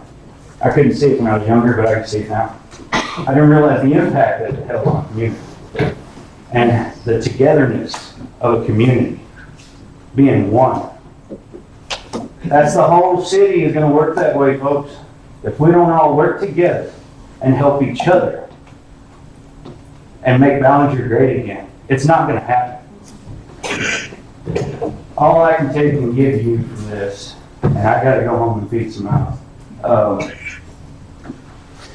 Tommy's the man for the job, in my wholehearted opinion. Amen. And I believe with y'all's help and everybody in the community helping, picking up the slack where it needs to be picked up. You see something that needs to be done, you're employed by the city, we're working for y'all guys. Right. We are working for you. Now, I've seen some good work, and I've seen some good work around here that's been done. But I don't feel a sense of pride behind it. I don't feel that bond between co-workers who have worked together long enough to know what each other needs in helping hands. Yes, yes. It's not about just drawing a check. It's about something bigger. Of course, money helps. Currency does help. But if you don't have faith and believe in your fellow man and trust him, you're not going to get anything accomplished. Sure. And that's all I have to say on that. Thank you.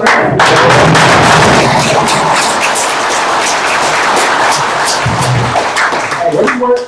Yeah. Work in the city of Ballinger, just verify if anybody didn't know, he is an actual employee. Yes. I think that's something good to say about his employer. Great job, Tom. Mayor, I have some information to share that people can contact. I'm Linda Maynard again, big mouth here. In my research and putting together my statements, I did a lot of research and I contacted Texas Municipal League. They couldn't answer my questions because I was not a member, but the city and the employees is a member. Yes. And they can contact Texas Municipal League. They can Google it in their phone. That's how I found them. They can contact them if they've got a grievance, a legitimate grievance. They can contact them, and they said, being that they're members because of the city employee, they will look into it and research it for them and get to the bottom of it. Thank you. Thank you. You're welcome. This gentleman's been waiting, sorry. Let me just speak for that. Okay. Back in the early 90s, the town is a lot different than it used to be. Like pretty. But I've known Bob a long time, and I've had run-ins with him, but Bob, you can take his word to the bank. And whenever he said that the mayor was digging up stuff on Tommy, that's a flaw. And I don't think this will ever change till we remove that flaw. And my other question is, were there other people involved in trying to dig up dirt on Tommy? I don't think you can sweep that under the carpet. No.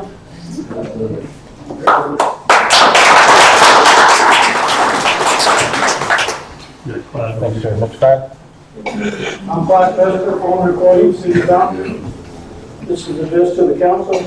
I came here tonight because I felt obligated as a former employee. They can't hear you, sir.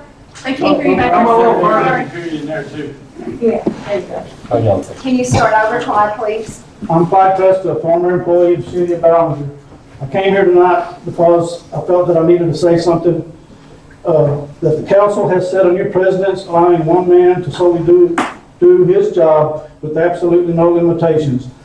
As a result, He was allowed to hire, fire employees at will, regardless of the number of years put in, work ethic, or experience required. All employees were let go with no second chance, no reprimands, no opportunity for improvement. The city council has to put a stop to the blind eye and stand up for the people of Ballinger, which is why I'm throwing my hat in the ring for city council this fall. Changes must be made, and that's it. I'm not going to be pressed. Thank you. Thank you, sir.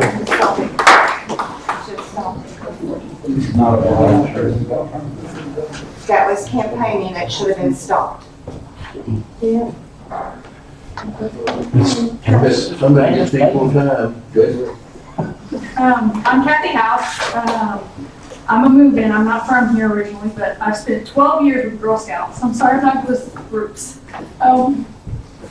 When I came here, the hut was a place for the girls to gather. And it wasn't like fancy, but you'd have people come in and say, oh, I remember being here when I was a little girl. No matter where I went with the girls to sell cookies, I set up a booth, and everyone would tell me how much time they spent at the hut and how much they loved it. Year after year, it would just start crumbling apart.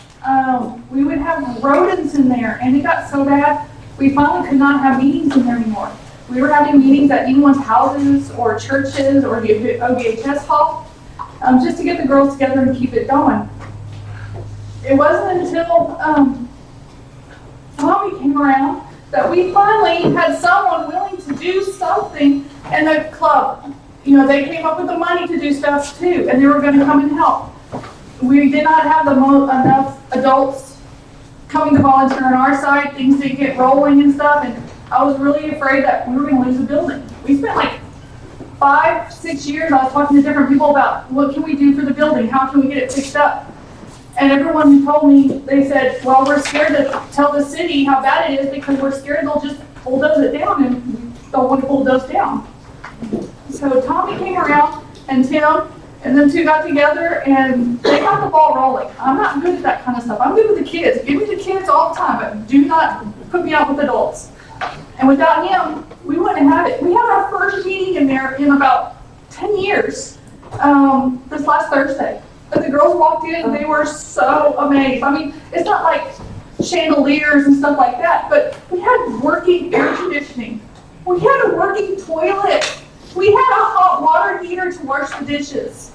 We have a stove that really works, and we have a refrigerator in there, so the girls can do stuff. The girls are starting to make all kinds of plans of how they want to even do a sleepover party in there and how they want to start making s'mores. And I was supposed to talk to you about how I can do a fire outside so the girls can do a barbecue.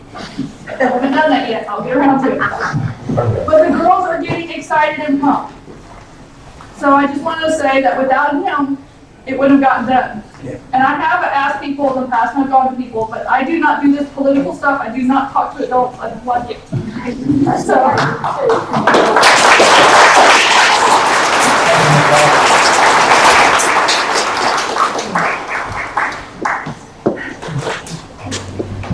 Yes, sir.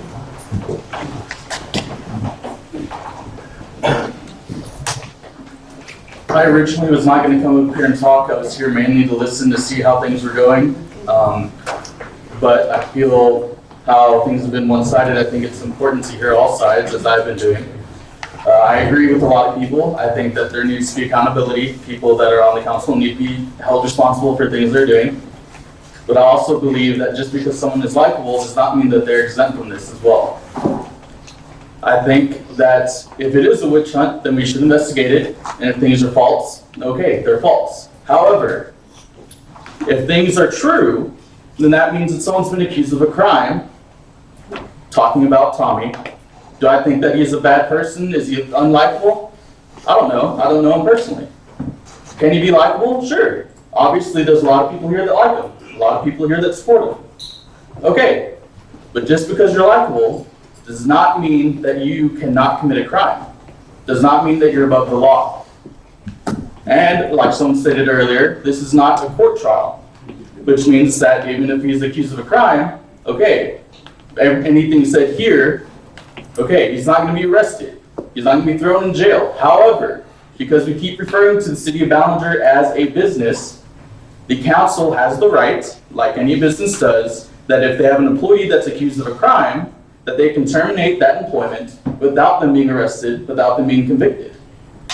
So I think that if he has been accused of a crime, which again, I've listened to both sides saying, no, this is a witch hunt, and people saying, no, he's committed crimes, I think we need to investigate it. Where's your evidence? Where's anyone's evidence? I'm just saying what I Where is believe. it? You're throwing away around the word crimes. Yeah, it's just not I've heard from both sides, there's people saying that. You've heard the word crime? Yes, I've heard the word crime. No. Not from here today. No.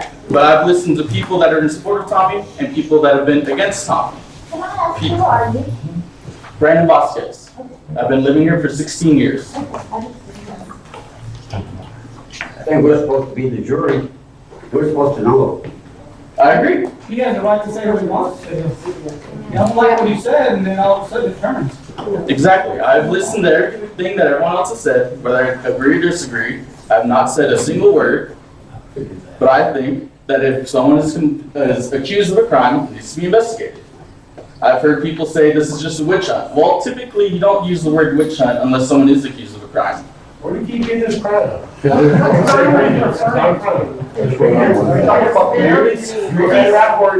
was implicated by Judge Smith at some point online. I read it. No, we're regarding this. It's still. It's another subject, one next subject. All right. Okay, guys, hey, Listen up. Everybody had their time, he has his, be respectful of that, please. All right? Yes. Thank you. You does, you do. Could you clarify what you're talking about, please? I've just heard from both sides. Well, I'm asking what you've heard. I'm saying you're saying there's a crime. I'm asking you to clarify, is all I'm asking. If there's a crime, tell us where it is. Okay, I've heard several. I don't want to have to go into them. I'm not just trying to make this up either. That's what I'd say, I mean. Shouldn't be bringing hearsay in here. Please finish yours. All I'm saying is just because someone's liable does not mean that they are above the law. All the grievances that have been brought up need to be looked into. If any of them, which I know that there are some grievances that have been brought up that involve accusations of crimes, they need to be looked into. I think there's been plenty of reasons like things he's done, like for the city, not because of his personality, really. But does that, okay, so he does good things for the city, does that excuse the crimes? okay.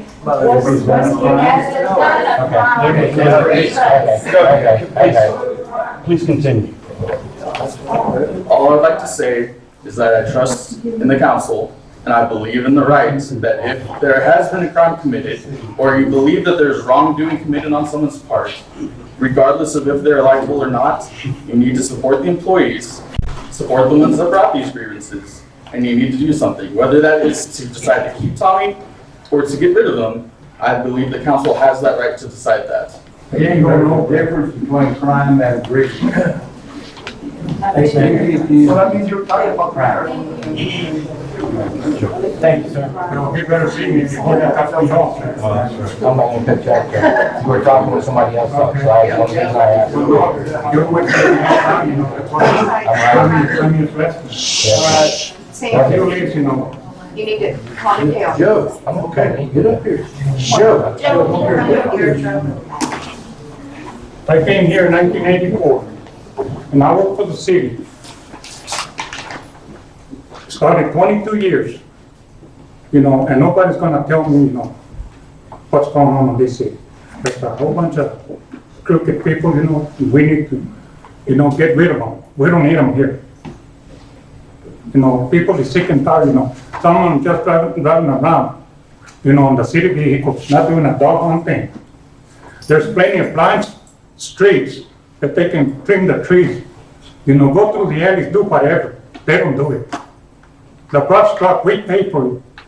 Us, city taxpayers. What, he drives through the brush, makes circles? That's ridiculous. And he's getting paid for what? For going in circles? Sure. That ain't right. That's all I got to say, and I thank you people for hearing. That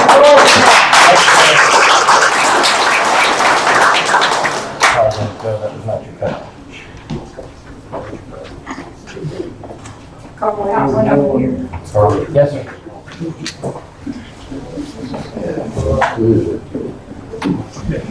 Carl Williams, most of you know me or know of me. Full disclosure, Christian and daughter. I spent 25 years of my life in public service, public works. 5 of those years were right here in Ballinger, Texas. I've been gone for 12 years now. Never in my wildest dreams in 25 years have I ever seen anything that's going on here. Never. I've seen political stuff, larger cities, but never anything like this. Now, you have city employees that have grievances. There's a procedure they need to follow. That's right. They take that grievance to their immediate supervisor. But they have been encouraged to bypass that and go around to city council direct. Encouraged. The bottom line is, in doing this, recruiting these city employees to do your dirty work, you may not have much to lose, Mr. Mayor. I don't know what you get paid, $600 a year, $700 a year? $40 a month. But you're putting their jobs in jeopardy in the process. That's right. And they don't know that. Because of some personal grievance, personal vendetta you got against this man, he wasn't your choice. I mean, that's crazy. 6 months ago, you gave him an evaluation, and you got a pretty good evaluation, did he not? Yep.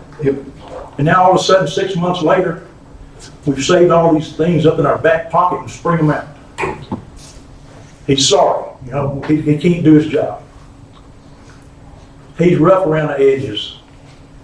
He came from private sector, worked in Afghanistan for a number of years, where your job security was based on your job performance, period. You hire and fire at will. You don't do your job, you don't stay. He brought some of that into Ballinger. And some of these employees in the public sector, it's a different dog. You can skirt around the issues, you can get by, you can pretend you're working, drive around town, burn gas, and still pick up the check. But when you're called out on it, all of a sudden, no, we don't like this guy. We're not used to that. We've been working where there wasn't any supervision from the city manager on down. Amen. He was too busy in his next promotion, going to the next city. I don't know Tommy. I didn't know anything about him to apply for this job. But I felt if he would met the qualifications for the city manager, then by God, give him a shot. He's a hometown guy. That's right. Don't bring in somebody from somewhere else. Let them run around here 2 years and then, oh, bye, I'm going on up.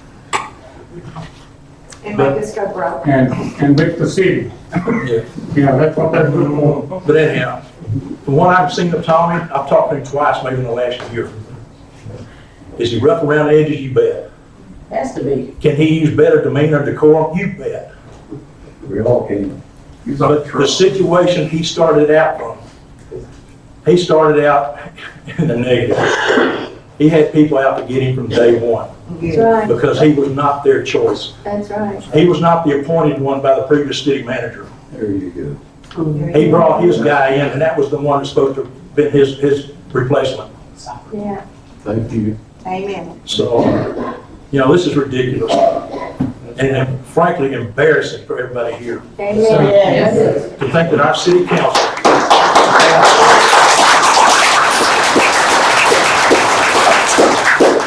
think that we have members on our city council that would go to the gutter, absolute gutter, to try to get rid of someone.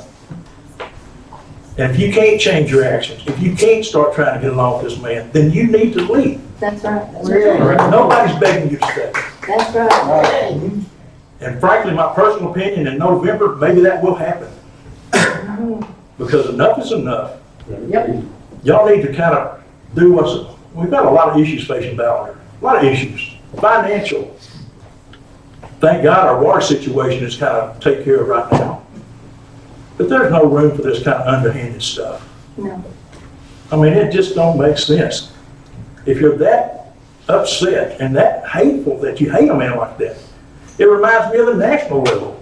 So Yes, sir. it wasn't the party's choice, it was the American people's choice to put him in there, and people hate him because he's not your politician. It's the same thing here. He may not be a politician, he's not polished.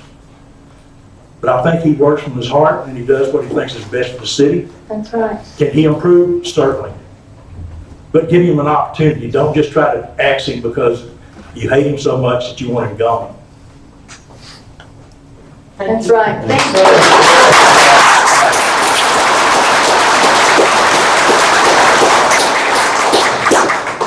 you. You may keep that close scrutiny anyway. Yes, sir. Yeah, my name's Skipper Wheeler, former Rolls County Commissioner. Skipper, stand up.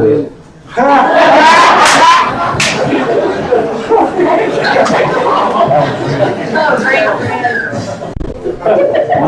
Break-in job, Bob. Mayor, Yes, sir. council members, I just want to say a few words in support of Tommy. I've been in his position, I've been in y'all's position as elected official. I know what it's like. It's not easy. Anything about any of that work is easy. But don't let any special interest group influence you in any way. That's the worst thing that can possibly happen to you. Thank you. Thank you.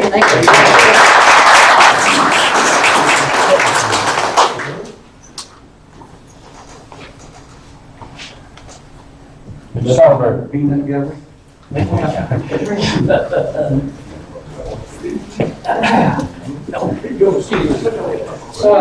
Rick Sonnenberg, and I've been out of town 2 weeks out of the past 3, and I was clueless doing all this. I'm not on Facebook, so I'm not here to praise you or put you down or anything, or either, Mr. Mayor. But what I would like to see is a little attention given to South 8th Street.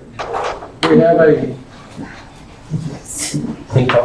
gutter or a ditch in the alley where anybody in a wheelchair cannot possibly go through there. That's right. It's an embarrassment when people come into my office. You did a great job on the plaza. It looks beautiful, but you left a huge pile of rocks across the street from my office. Yeah. That are just all grown up in weeds now. Yes, Let's clean it up, put a little limestone down there and let people park out there. yes. That's all I got to say. Thank you. That ditch that it's wide and it's really deep. I've complained 5 times coming to this city personally, and it still hasn't been done. I will tend to that. You. I will tend to that. Yeah, but I'm not sure my complaint was even being passed on. I came in person to talk to somebody. I will take care of it. Thank you.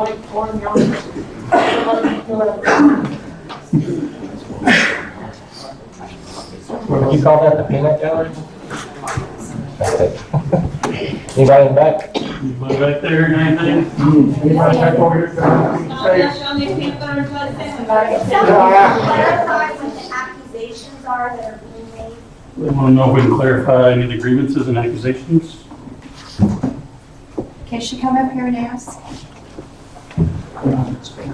Well, my name's Barbara Houston, and I just read a lot of stuff and heard a lot of stuff, but nothing means anything to me till I see or hear or know something. And I just was kind of curious, what are the grievances? I don't have any side. I'm just here totally neutral tonight, really. I just kind of was curious, what. I agree with what Brandon said, that there are grievances, they do need to be addressed, but what are the grievances? I'm just curious. If anybody could answer, can somebody say what the problem is? They were done in executive session, so we can't talk about what they were. There was some postings online that was said that, come by my office and I'll show you what I have some pictures. So. Again, different subject, ain't got nothing to do with the grievances. Good job with the thing. You want to know about that? I will talk to you shortly. That would be great. Mr. Hardbody can help us out with that. That's different. So, and I have a point of order question then. So at what point, as voters, do we get to know what the grievances are when it's finished? After the current process? After the vote? I don't know the legalities of that. Executive session. Attorney probably. You can do it over records request for any information, yes, ma'am. I know that we don't just give out employee grievance information because we try to respect the privacy both of our city manager and the employees making the grievances, to be honest with you. And that's, any organization will have that same feeling. Even if you left out the party's name? Well, it's kind of hard. It's, you know, it's a small city, it's a small, I don't remember all the words of the grievances, but, you know, at this point, they were just presented to the council. What, last Tuesday? So at the end of the day, that's the first time I heard of grievances. And so I assume it's the first time a lot of the council heard of grievances. So, at the end of the day, Can y'all speak up, please? This not a small case here. His voice isn't loud anyway. I can talk real loud. What I'm telling you is, we respect the privacy of our employees. Why? Why? Why? Because they're employees The of the problem city. is, you should have sat right back down and said, talk to your supervisor. Instead of talking to whoever. Well, let me clarify that. Now, when you have a grievance against the top executive officer of the city, you usually allow or arrangement to go around them to his boss. It doesn't do much good to complain about your boss to an underling. I've been doing HR work for 29 years, sir. I'm an attorney, I'm licensed, and I've actually studied this stuff. And at the end, listen to me, let me respond. At the end of the day, if you don't believe it's a prudent thing to show respect to your employees who file grievances, that you run a different organization than I want to be a part of. At the end of the day, this council, I think, supports its employees, both Tommy and his employees, I hope. At the end of the day, I think Jeff Smith said it, and I think somebody said it in here today about lawsuits. Yes. For hostile work environment. At the end of the day, we have to look out for this whole thing. I don't know, I've known Tommy Turney for, what, a year now? I have busted my hump to make sure that he's successful and the city is successful illegally. I play just a very small role. At the end of the day, my responsibility and concern is only about the liability of the city for the decisions we make, okay? All I can do is give my legal advice. And when we have grievances from 9 employees about our top officials, we have to listen to them. It doesn't mean we have to believe them all. We have to make a decision based upon what we were told. And that's what we're doing. Nobody's making, last week I helped draft that agenda. I didn't put on there any action from it. I didn't want any action from it. I wanted us to hear the grievances only. I didn't want to take anybody taking any. Bob said it himself. A person's job is sacred. At the end of the day, they deserve a fair shake. Nobody's here. I'm not here for a witch hunt. I don't think anybody else is here for a witch hunt. I don't know these employees that file grievances. I've never met any of them, except for court. At the end of the day, they make grievances. I don't know if they're all true or not. I haven't investigated them. I know they presented their side of the story. We had the city manager respond to them. And I'll leave it at that. But at the end of the day, that's why we try to show respect for our employees, both for the city manager and the employees. That's why you don't just release information about it while it's still going on. Who investigated the complaint before you got to this? They can't, nobody. So it's illegal. No, that's not illegal. If I'm accused of something, I'll look to be able to talk to or hear from them exactly. It's the same way you're here tonight, sir. These people here got complaints against me, against this council. That's I'm not not right. complaining against you yet.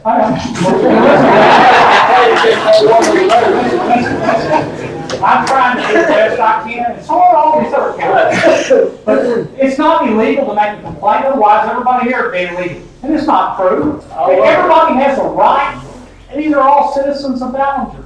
Everybody has their own opinion. At the end of the day, their opinion is their opinion.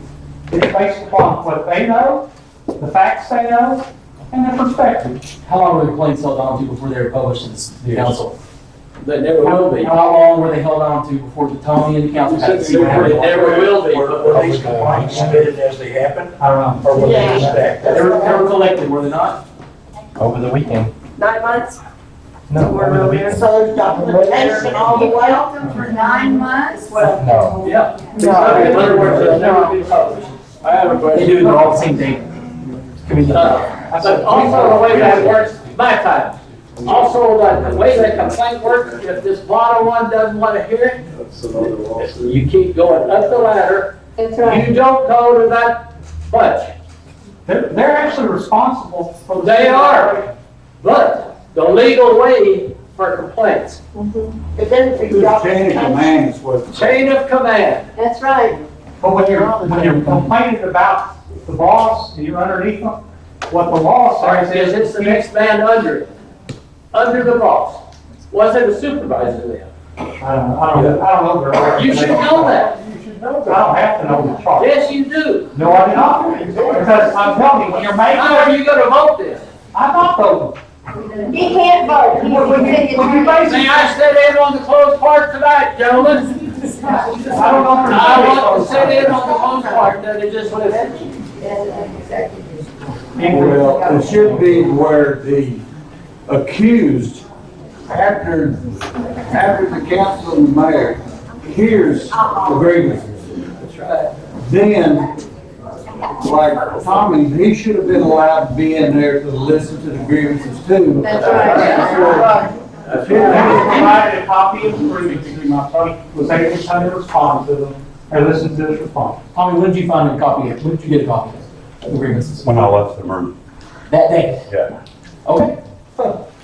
I just have a question. Make a quick Did you have a Is it chance legal to act on this? That evening, that evening, when I went back in, I was able to talk about my part of it. Did you have a chance to rebut with the person who complained against you? No. You're talking about lawsuits and you gotta protect the city, but either way you go, you're making a quick decision. No, I'm doing what this Yes. is. Well, you gotta make a decision tonight, right? No, Or you're gonna have a closed, I didn't say that. I well, don't know if we're going to. well, it looks like you might. I'm just saying,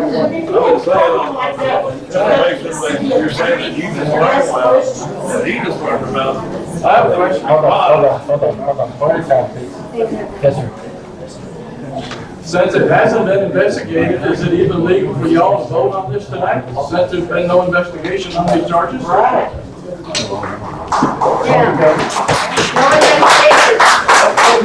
A little bit of explanation. I'd be happy to volunteer to investigate. Here's a way to investigate. Well, that's something that could be done. I just don't know if we have the money to have somebody investigate it, to be honest with you.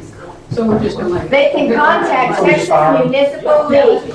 I mean, they won't, I mean, I'll be glad to contact, I talk to them all the time, but they won't come out and investigate it for us.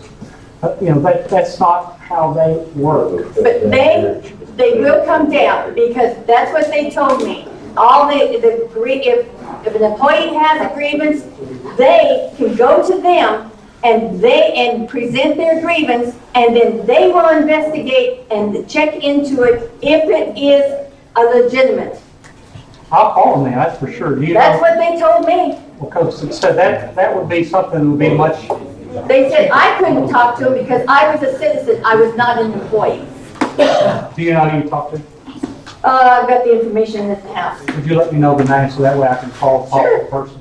So that would be something, that's, at the end of the day, that's right. We have not done an investigation other than have the city manager respond to the complaints. My understanding is if there is an ongoing criminal investigation.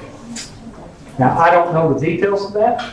I don't even know the details of who's talked to the police, but I think the Texas Rangers are looking into the allegations right now. Somebody needs to do something before it gets sick. So, Leave it up to the county. Can I call this gentleman? He's starting. Yes, sir. Yeah, Bill. Bill, Sam, one of your call council meetings called you out, and you never made a response. Is it true or is it false? Did y'all go call? I'm Did y'all not, have a conversation? Yeah. I'm not allowed to make a comment in this part of the meeting. Everybody else has been. Yes. This is on the agenda? This is on the agenda? Okay. Okay. Oh, Yes, thank you. he said yes. He said yes. He Do you said- want to deny it? No, sir, I'm not gonna deny it. Okay. Good enough, sir. I can do it on your next. Yes, ma'am. My name's Fallon Museliner. I own a business here in town. I have been, I wouldn't say enjoyed, but I've been enlightened about how everybody feels. But ultimately, where are we financially? I want to see finances. Is that public or no? Yes. Yeah, come to city council meetings. Where can we see? I want to see numbers don't lie. I don't have a problem with anybody. I'm neutral, whatever, but numbers talk. And I just want to know how we go about that. How do we go We about can put that online for you.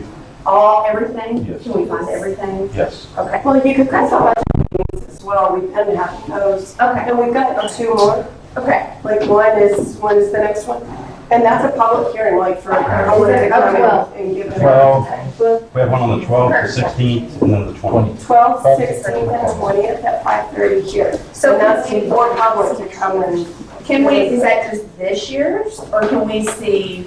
you can see I mean, previous years I'm so online. confused. I'm like, I want to see from Brian Grimes. I want to see from Tommy. I want to see the whole picture. Yeah. I want to see everything. I want it to be transparent. Yeah. I mean, I have no doubt Tommy's a great guy. Sam's a great guy. Numbers don't lie.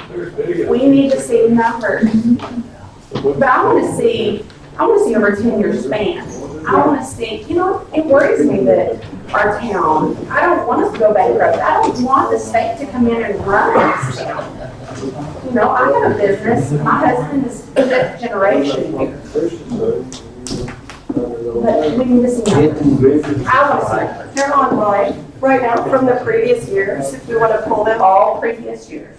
How far back is that? I don't know, how far back did they go? Do you On that right know? now. Last year, I'm on there right now. The current year is. Or online, Here's a it's not few website. years. It's not- Online is gonna be. I mean, but you can get a when you general start the consensus webpage. of the last 5 or 6 years. You can come into records too. You And you can, can ask Bonita. I mean, I Well, think. you can email for information. Okay, I just didn't know if that was public or not. It is. Thank you. Public information. It is all public. Yes, and Bob. Okay, I have a question again, sir, I'm sorry, I didn't remember your name. Pat, yes, sir. As HR, all of the things that you were hearing here tonight regarding meetings and between city council and the mayor and regarding Tommy, shouldn't that be a red flag for HR? Is that going to be addressed? That's on my phone. Just admit it's a private meeting. Is that not a red flag for an HR person? Yeah. That's, Yeah. He just on record said he was holding private meetings with Bob McGangle trying to find her. Yes. They're the boss over there, so you're telling me they had meetings about their subordinate? He's an What elected do you mean? official, so.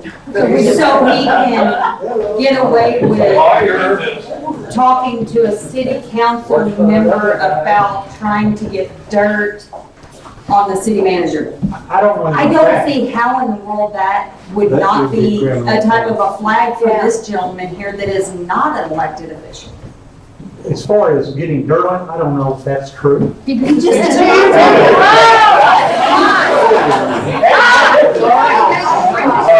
is he waiting?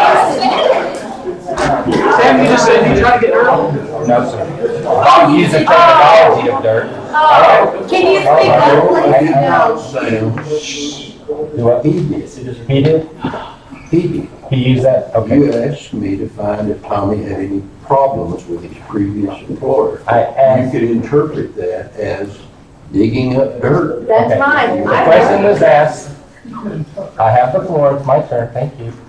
The question was asked, Bobby contacted me and said he wanted to visit. I said, fine, I'm not gonna do it over the phone. I said, I'll come by, we'll visit. And I don't think it was the first thing. All I said was, did or did not council do background? Because we had done it on all the other applicants. That was the question. Go ahead. For 3 That hours. was it.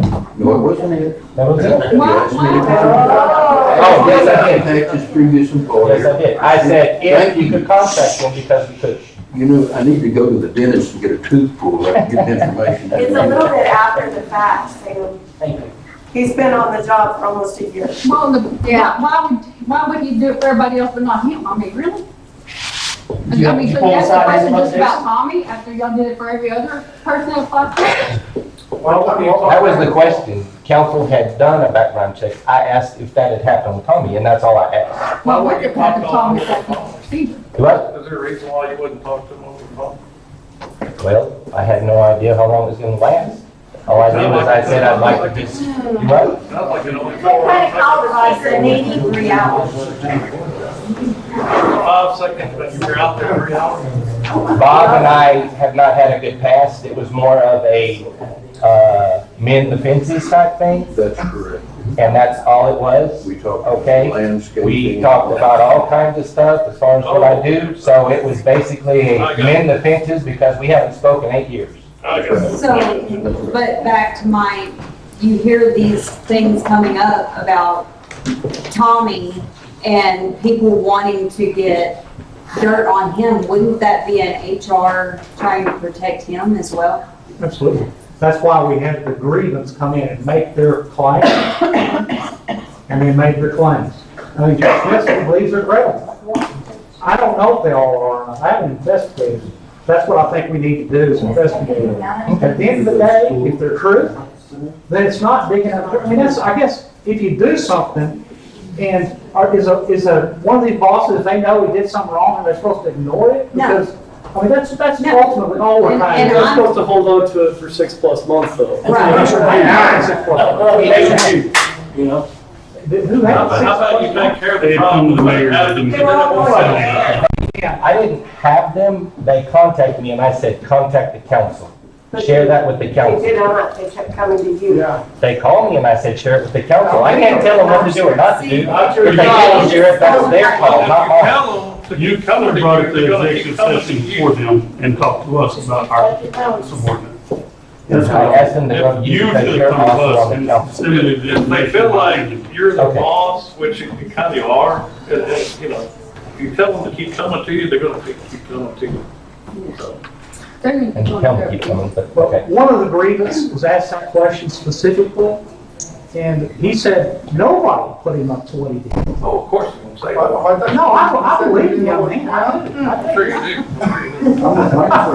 Just like I believe Bob, he said, now they're getting set up. I'm sure you don't believe Bob. You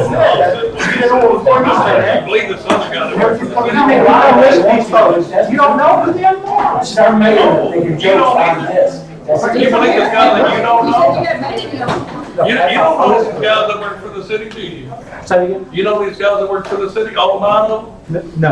Yeah, I don't either, but you don't either. I want to. We're more likely. And you to say know. you We believe, live here. What I mean is, you don't know which one made the claim. Do you? neither do you. I mean, I you know know, which one but made you the don't claim. know. You know their name, You but you know. don't No, I know which one made the claim. Okay, That's what I said. hold on, It hold doesn't on, matter. hold on. You don't hold on, know them. Hold on, hold don't know on. the All person. right, hold on. Let me We speak. will investigate them thoroughly. I agree with you. We need to do that. So why? That's right. Time out. Lance, you've had your turn. Thank you, sir. Ma'am, hold on, I can't hear her.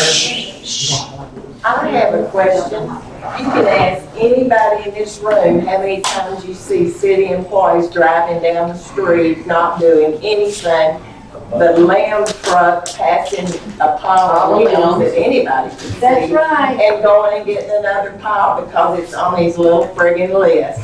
Excuse me, if there's a job to be done, you do it.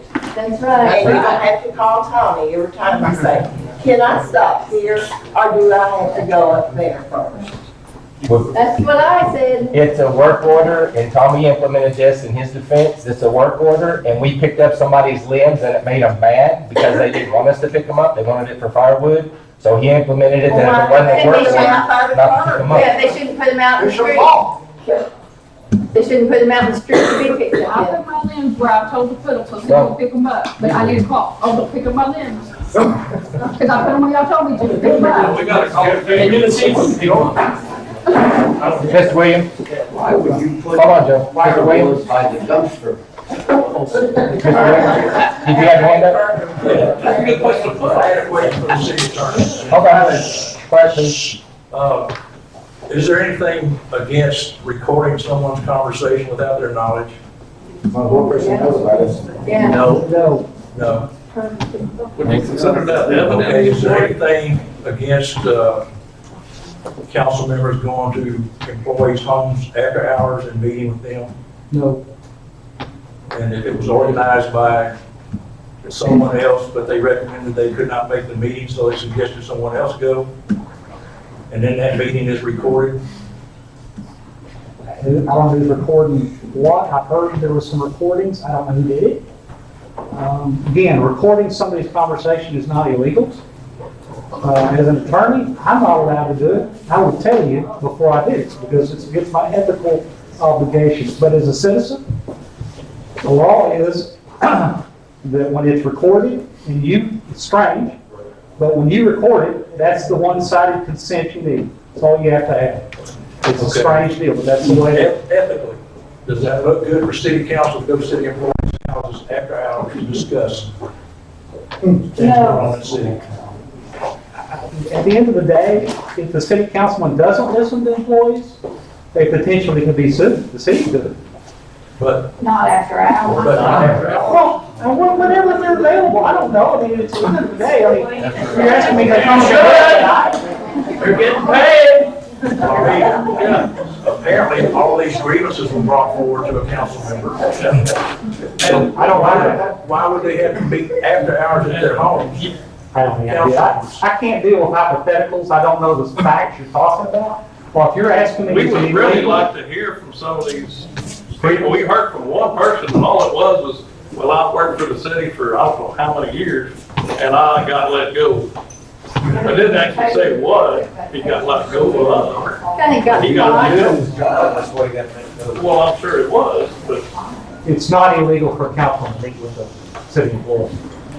That's- I mean, you would think But that. two or more cannot meet together unless it's announced. 2 council members? 2 council members It or more, It takes 3 to make 4. or 3, Three makes a three quorum. cannot meet together. 2 can talk, 3 Unless it's a cannot. quorum. Meeting after hours. Okay, 3, All yeah. right, Mr. Joe. Like, Sue Yancey was talking about, about the brush truck. I drove a brush truck, and I had some tickets, for me to go and pick up the brush. And Tommy knew, he told me, you pick up all the brush that you see right on that spot. So, we're paying for that brush truck. And the driver, he takes 2 cars. Somebody said to the landfill in the whole week. That's ridiculous. And there's a lot of work out there Yes, sir. There is. that they need to do. Now, this meeting that happened with the employees and things, it was brought to the attention on Facebook, I'm sure everybody read it, that the police chief was also in that meeting. Yeah. Why was he in that meeting? Is that false? He was in here. Everybody heard about it. I saw him. Everybody. She's talking about the secret meeting thing. He wasn't at that. Oh, not the secret. Just clarify that real quick. Yeah, they- He was not at that meeting. Stan was doing He's not. He was not at the secret meeting. I'm talking about. I was The here. executive session last week. Executive. Executive. I'll clarify that. I wasn't sure when they was talking. Okay. All right. Yeah, but I asked a question, like, straighten it out right here before it goes any further. Executive session. May I ask a question about that? About executive? Last week, last Tuesday. Yes, sir. When Stan was in here, going back and forth, getting people to come in and talk, walking up and around here, looking for people to come in and talk. Was he required to be sworn in by oath to keep everything inside this room confidential before executive session starting? No. Nobody's under oath. So, Is he Pat, not required to be No. sworn under oath inside a statement? Pat, you participated in a violation of open meeting In by what? allowing him to be in. I don't think he's a Now, part of it. when I asked the mayor about that, he said it's standard operating procedure. No, you do not find that, Mr. Attorney, in Texas Open Meetings Act. That's right. There's no such terminology. Say no what? You allowed a violation of Open Meetings Act by allowing him to stand. He's a department head. You allowed Scott Watkins to be in here, he was no longer an employee. How about you? Yeah. Well, he needs to speak up. Let him All right, speak up. hey. He made a complaint. No, Let's be professional, please. there was an employee in here, ex-employee that had been fired days prior. He became a private citizen. He was in here He had a complaint. I gotta get some city manager. That's what a citizen is. He made a complaint against, we're under 55107.4, Bob. That's the way it works. Any citizen in here could have been in that executive If session. they had a complaint against him. Really? Yeah. Why was the public told to leave then, and that only city employees Yeah, could you stay? can only make a complaint. No employees stayed in here. They all stayed out there. Actually, the agenda read employee complaints. He was not an He employee. wasn't on there. You're the one who wanted him in here. You're the one who asked him to come in here because you were investigating a complaint against the city manager. That's true, I didn't think about it. I mean, he is an employee that just got fired and he's got a complaint against the city manager. That is exactly what that statutory provision is about. Can I ask that we get back on task and do the 5-minute thing for anybody else that wants to speak so that we can move on versus Yeah. arguing back and forth at this point? All right, one at a time. I know she's been waiting. Miss Laura. My name's Laura Gonzalez, I'm born and raised. I'm not gonna give you my age. Come up, Laura. Sorry, no, you're good. I was born and raised in Ballinger. I love Ballinger. I raised my kids here. I really like Ballinger. I don't like this. I don't like this at all. I don't have a complaint against one or the other. I'm not going to voice my opinion on Tommy. I'm not going to voice my opinion on Sam. I've known Tommy my entire life. I've known Sam a lot of my life. I know a lot of the people on the council. Bob used to umpire my softball games. Oh, gosh. Yeah.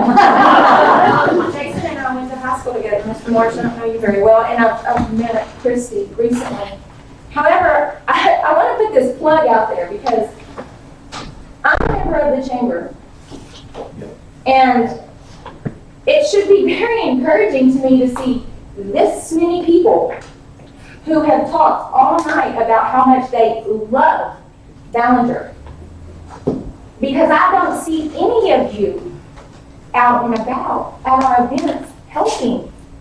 Everybody, Miss Ginger, She's on her 5 minutes, don't I interrupt. respect you, but it's my turn to speak. Sorry.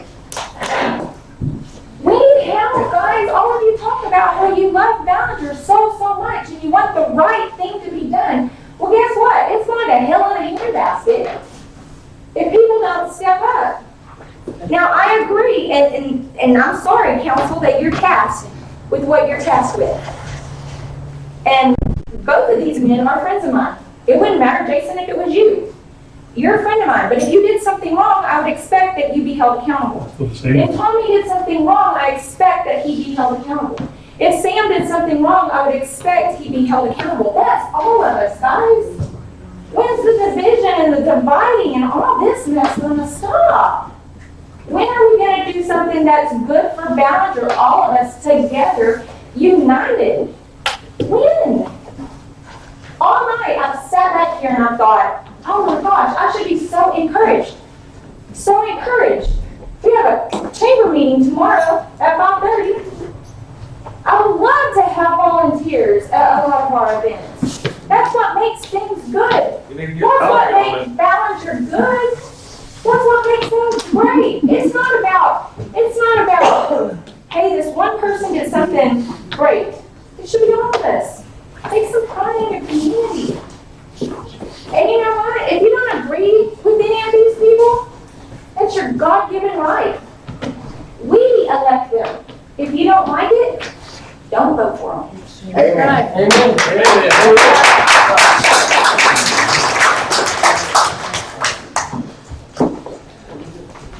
Are you gonna be the wrap-up, Mr. Taylor? What's that? I said, you gonna be the wrap-up? Oh, I don't know. I don't know if I'm the last one or not. So I agree, Ballinger needs to work together, but I really agree with what she just said. If somebody's done wrong, they need to be held accountable for it. So I want to point something out that was brushed over in a meeting a long time ago and completely ignored. So this involves section 1703 of our city charter. No officer or employee of the city of Ballinger shall have a financial interest, direct or indirect, in any contract with the city of Ballinger, or be financially interested directly or indirectly in the sale to or by the city of Ballinger of any land, etc., etc., etc. Any willful violation of this section shall constitute malfeasance in office, and any officer or employee guilty thereof shall forfeit his office or position. Sam Mallory accepted a position as CPO, certified pool operator. It was brushed over in a city council meeting, and it's not legal, according to the charter of Ballinger, for him to have that job. That's right. On top of that, it's not just that he did it, but there were backdoor dealings beforehand as well. So, let me find my dates here. So originally, check was paid from the city, check number 31533, paid on January 16, 2016, to a training company to get Sam Mallory his certification to be a certified pool operator. Then he was sent by the city and paid for through Brian Grimes at the time of the city on March 23rd and 24th of 2016 in Mineral Wells. His way was paid for that training. Okay. Then bids were opened for the certified pool position, but it was never advertised in the paper as is required by law. And then the contract was awarded to Sam Mallory on June 6, 2016. Okay, in direct violation again of section 17.03 of the city charter. So he's in violation at that point and should have stepped down from office. But on top of that, we have a signed affidavit from an individual that is responsible for the pool maintenance that says, I can state an honest fact that I was the city maintenance provider for the municipal swimming pool for the city of Ballinger. The maintenance was performed as part of my standard job duties. The original employee continued to do the work at the pool. Sam collected $22,416 total over 2 years. Yep.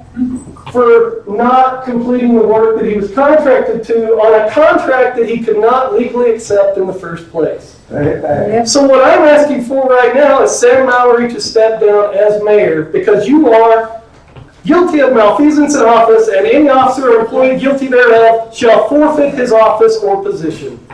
Yes. Yep.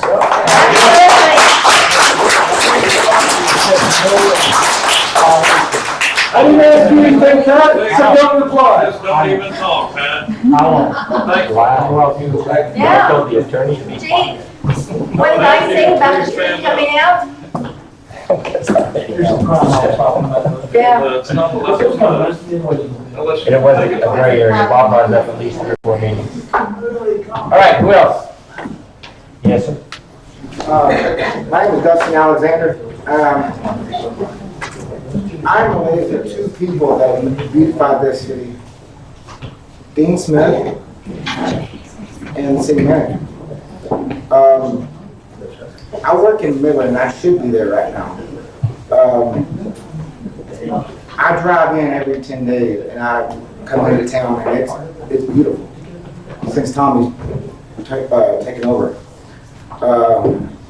I still break over on Avenue B because of that bump, even though it's not there. You know, Dean Smith, he started the whole thing about the Lake Albi out there. And, you know, when Mr. Attorney was in Saudi Arabia, every time he had to go to the bathroom, he had to get battle gear up. I don't know if you were in the military, but I served 8 years. Thank you.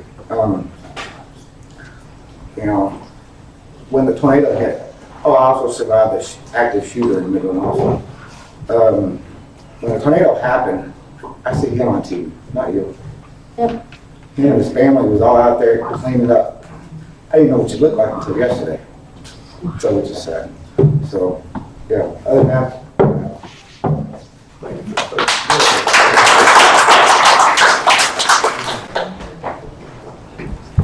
During the tornado, as the position which I hold, I am instructed not to be on site by DPS, FEMA, and Texas A&M, and one other. The regional director stays in contact. I was at the water treatment plant where we did have damage, and I sat on the radio and the phone.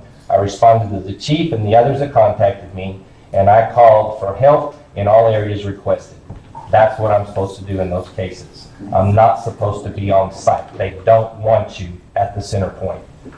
So you're not taken away from doing your duties as instructed by the state. I think somebody asked you that earlier, but you never. Pat told me I could respond, Lance. I'm sorry. Oh, thank you. Thank You're you. welcome. Only for letting him respond. Anyone else? Well, are you gonna step down? Since you obviously violated the city code, the city charter? I am not. That has been proven, it's gone through. There was all the directives, all the things that were done. It went through the process, it went to the state. As soon as I was informed that it was, I resigned. It did not go through council. Bob had brought it to the attention. Bob brought it up in a few meetings. So yes. That's all well and good. Yes, you are, No, that's all well and good, but my problem with all of this is, the fact was that you paid for it 4 months before it went to bid. Actually, the state. That's right, you're right, the city of Ballinger paid for it in March. Operate has you as an invoice for Sam Mallory getting certified in mineral wells on March 23rd and 24th. That was 3 months or 2 months, however you want to do it, before the job was even opened up for bid, before Brian Grimes even put it. How did you not know it was available? Why did Brian Grimes take you to the CPO? And we weren't even needing. And we don't need a CPO, that's municipality only. You can decide or not decide. Brian Grimes sold this group a bill of goods that we needed the CPO in Ballinger, Texas. Later, this was after the fact. Yeah. And how After did you you got take that money and not feel guilty from your own city? Did you pay it? Did you pay it back? 2 or 3 years prior, I had done it, and then it was like, oh, well, we need to do something else about it. I did do it previously. So you just But fire around you the feel front? it's okay to have somebody else with a signed affidavit that says they're doing the work, but yet you're getting Who's paid for the it? signed affidavit? I'll let him expose that as he wants to, but I will tell you this much, he did say that you did show up once or twice a month. However, that is not what the contract stipulated. No. You can check with the manager. That was way more than once a month, and it was way more hours It than what was does bid. not speak, that's not contract stipulated though. You were to be full-term control of that situation. You were not. You handed off to the city employee who got paid, and then you got paid $934 a month. You want to crack down on a city manager about this, us being entitled to money? Yeah. You're wanting to get paid $22,000 And for then- something we don't even need? It was supposed to be rolled over, or supposed to be voted on in You're not wanting to 17. step down? You rolled it over to 17. You didn't even vote on it from 16 to 17. That was rolled right over. Went right through the, it's in the contract. That y'all were gonna vote on it, and y'all kept your mouth shut, and whoever was here, and rolled right past it. It's supposed to be an annual contract. Yes, sir. Rolled over, put up for bids. I mean, it was rolled over. Y'all wanna talk about hearsay, But it was never put up Fact, for bids all of on this. an annual. Yeah, it's on record. and you were sitting there prideful, and want to talk all this You want to nonsense laugh about about it? money and everything. Yeah, look Be at- smart, this is our mayor, smart people. Laugh. Yeah. That's Cut it all. down. No names. No name calling. Anyway, that's fine. 5 months or 4 months before the job was even open, all that, none of that else matters. The fact that the city paid for it for you 4 months before the job opened. If that's not procurement fraud, I don't know. I'm not a lawyer though, Pat, so it may not be. Do we pay for your hotel and your food? Yes. I waived the first month fees, which was more than the cost of. Oh, Thank you. that's right. Appreciate it. Okay. Appreciate it. So you're not okay with him using his truck, if he did, which he says that he doesn't, he drives, takes his own vehicle to work and home. I mean, When let's he crack was- down on him for everything he does. No. When he was hired, he was told the Suburban was part of his package, and he chose not to drive the Suburban.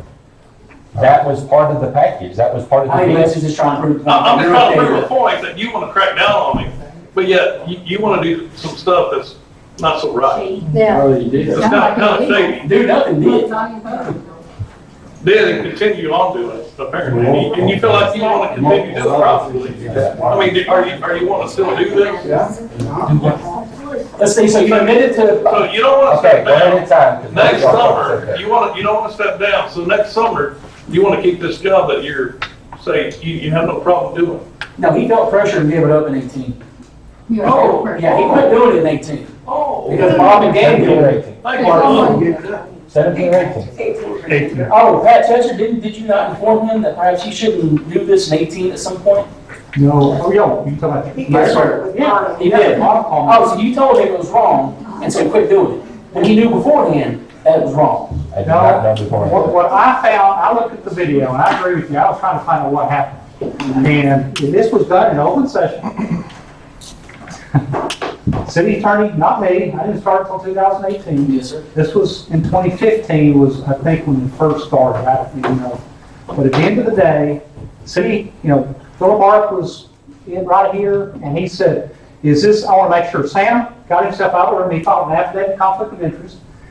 Which they don't have. They had, that's what I was told. Yeah. At the end of the day, he left, everybody else voted on it, Philip asked the city manager and the city attorney, is it legal? And they said, yeah.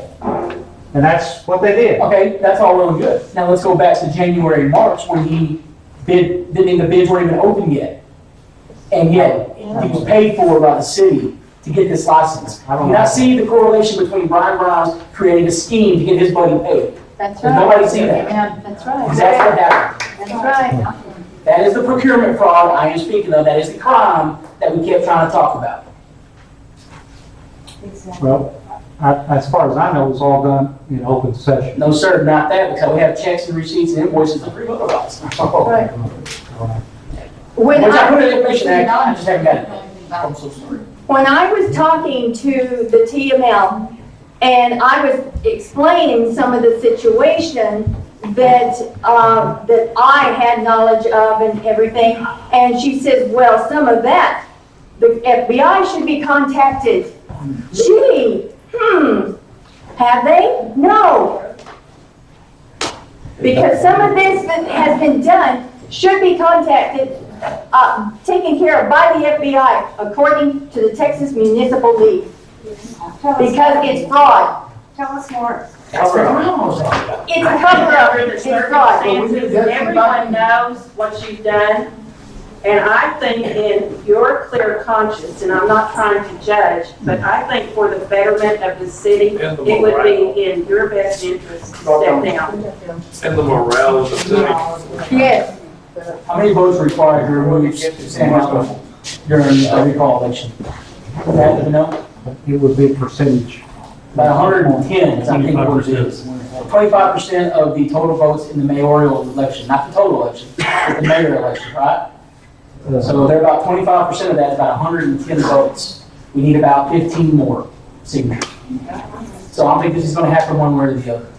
I think they're, I think And wasn't it on it?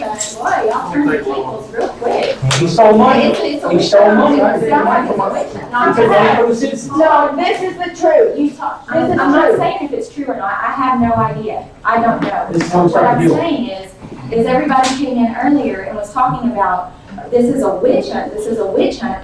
Well, tables have turned, but now we're not gonna call it a witch hunt? We're actually saying it's a Well, space. it's real obvious. It was. No, it's It obvious. was when it was against Tommy Did we Kieran have and a something. CEO? We're actually saying funny, we're not playing games. Yeah, no one's going behind his back. Playing games, Jeff, I can assure you. No, we're not, I'm just saying. Mr. Mayor, I'm an old man, I'm gonna go home and go to bed. Yes, But sir. I think there's a bus station up here, you might have. Thank you, sir, have a good evening. Thank you, Buzz. Wasn't it on the agenda tonight to vote him out of here? Wasn't that on the agenda? I think so. Yes and no. The way it was is because we didn't hear from him on Friday, so attorney put it in there in any way, shape, or form in order to look at it. But after tonight, I agree with the attorney. It needs to be an investigation, and I was going to present that to council. Okay, I'm gonna speak. No, I no, no, haven't no, no, spoken. I'm ready to vote.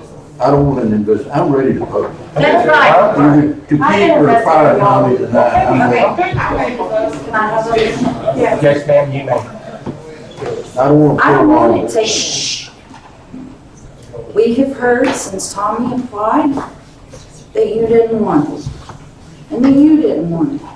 I haven't said anything, I haven't contacted one member of this council this week to give my opinion. I asked for my husband to come home and apply for a job in the field. For the last few weeks, we get employees coming by, whether they like him or they don't. I'm tired of it being tabled. You want to vote on it, vote on it. Thank you. But stop putting it off, because he's the one who's going home and worrying about it. Y'all want to talk about a hostile environment? You try walking in here knowing that everybody's working against you. Yes. Yes. Then you want to tell me about a hostile environment. I'm tired of it. That's right. So you want to vote him out? You call the vote tonight. Yes. That's right. But we're tired of being put off. Yes. But then we call the vote for you also. Yes. Yes. Only fair. It's only fair. Only fair. Yes. Ms. Laura? That's Just for clarity, because there's still some confusion in my mind, and I'm just curious. If there are investigations being opened on behalf of alleged complaints, I recognize that in the act of privacy, I don't have to know what they are. But I'm hearing two different things. I'm hearing criminal investigation, and I'm hearing investigation with grievances. Those are two extremely different things. And then on the other hand, I'm also hearing some questionable activities on your part. So I just want to know, is there going to be investigation all the way around to keep it fair if the vote's not called for tonight? Laura, do you live in the city of Ballinger? No, but I do pay taxes when I shop here. And I pay hospital taxes, and I pay food taxes. I don't live here either, I don't see what that has to do with it. Your kid goes to school here, right? My kids go to school here, all of them have. I understand. It's good.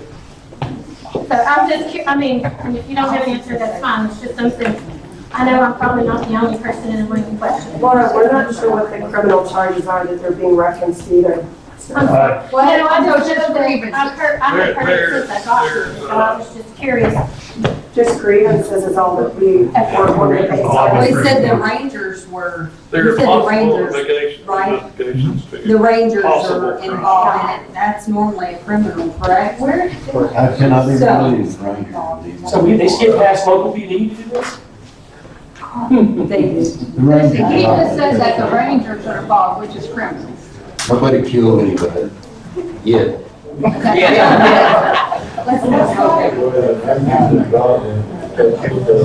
Anyway, Terry, I'm with you. I'm ready to vote. I'm ready to discuss it. Let's do it. Let's do it. All right. Yep. After all that's been done here and said tonight, you ought to do it right now.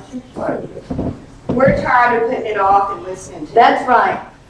And like I said in my statement earlier, these grievances are from employees that got caught doing unethical work ethics and did things that was not right on the job.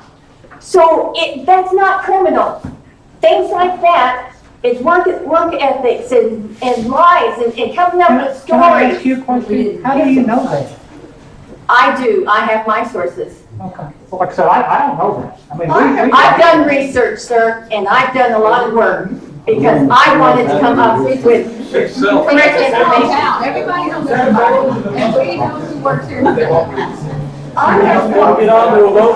let's vote. I want you to vote. Hold on.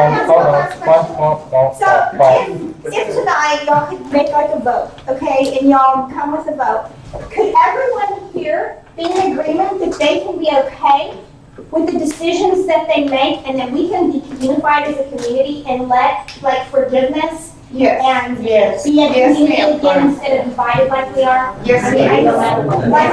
Regardless of we're interested, we voted for them. We voted for them, can we trust them? If we don't agree, we leave it here, you know? Let no one's sun go down upon our neighbor, let's leave it here. Thanks, Mark. You have one more. My name is Jocelyn McDuffie, and I'm not a public speaker. I don't get into politics for this very reason. I just feel like there were 9 grievances against an employer, and I feel like that's a lot. I'm not saying they're true or they're not true, I don't know. But I feel like at this point, those grievances are being put on the back burner. They came out in one meeting last week. How is that enough time? If I was one of those people getting a grievance, I would feel like nobody was listening to me, honestly. What if I was accusing Tommy of doing something and everybody just completely ignored it? What if it was something serious? Now, I'm not saying it is, I don't know what they are. But what if they don't have the confidence or they don't feel comfortable speaking up because of this very reason? And there is no evidence I'm not, how we did but it. I'm not saying that I agree evidence or with not. what you're I saying. just feel like I feel like I that's a know where lot you're going to. to be able to make this important of a decision This quickly. in 1 week. Right. Like everybody, the majority of the people here love Tommy, love what he's done. I love what he's done to the city of Ballinger, I do. But on the other hand, I'm concerned about these 9 grievances, and I completely agree with what the attorney said. It's a private matter. I wouldn't want all of you knowing what my grievance was if it was personal, because you guys are gonna, I feel like, would attack me for whatever my grievance was. That's how I would honestly feel. And I'm not on either side, I'm really not. But I just feel like those actually need more than 2 meetings to be able to determine the fate of Tommy. Like, why are we gonna fire him when no investigations have been done? I feel Like, the same way you do. And then I was told by several people that it's really not been just a week, it's been 9 months. That's the thing though, everything is hearsay. Everything so far has been, I feel like Then hearsay. why are this council so comfortable to move forward already? And they may know more than we do. That's exactly what I'm saying. Like, we don't know everything, so we can't say, right. But I just would feel like if I was an employee that had a grievance, nobody was listening to me to point what Mr. That's why this doesn't make sense. But yeah, all of it is a mess. All of it, I wish wasn't happening right now. But I just feel like that's how I feel. And I just want to. But Lance, the longer we wait on this, the more the violence is. I just want y'all to go ahead and do it right now. I'm ready, I'm ready. I don't want Obviously, y'all can see what this has done to Ballinger. Yes. It's pretty evident. Yes. I mean, you pretty much split Ballinger in 2. Maybe these employees have a grievance, maybe they do, maybe they don't. Like I said, I worked with a bunch of them 12 years ago. In all honesty, a bunch of them should have been gone 12 years ago. But they've skirted by. Just like I said, in public works, you can skirt by, draw a check, keep on making it. I think we need to put this to rest tonight. You can either fire him, or continue to let him do his job. If these grievances come to fruition, then reprimand him. Reprimand him. Put it in writing. Say, if this happens again, Tommy, you're out of here. Pure and simple. No, put this to rest tonight. For him, for us, everybody, for yourselves. And then continue to do looking into these grievances. If they hold true, reprimand him. He can be reprimanded. Write it down. Y'all haven't written anything against him in 11 months, 12 months. You gave him a pretty good evaluation 6 months ago, and now all of a sudden it's boom. You know, put it to rest tonight. Let's go. But also, with along that, I'd like to have our mayor resign. He already said we're not gonna do that. Yes, sir. Well, no matter what if you vote tonight, no matter what happens with the vote, it still won't drop the grievance.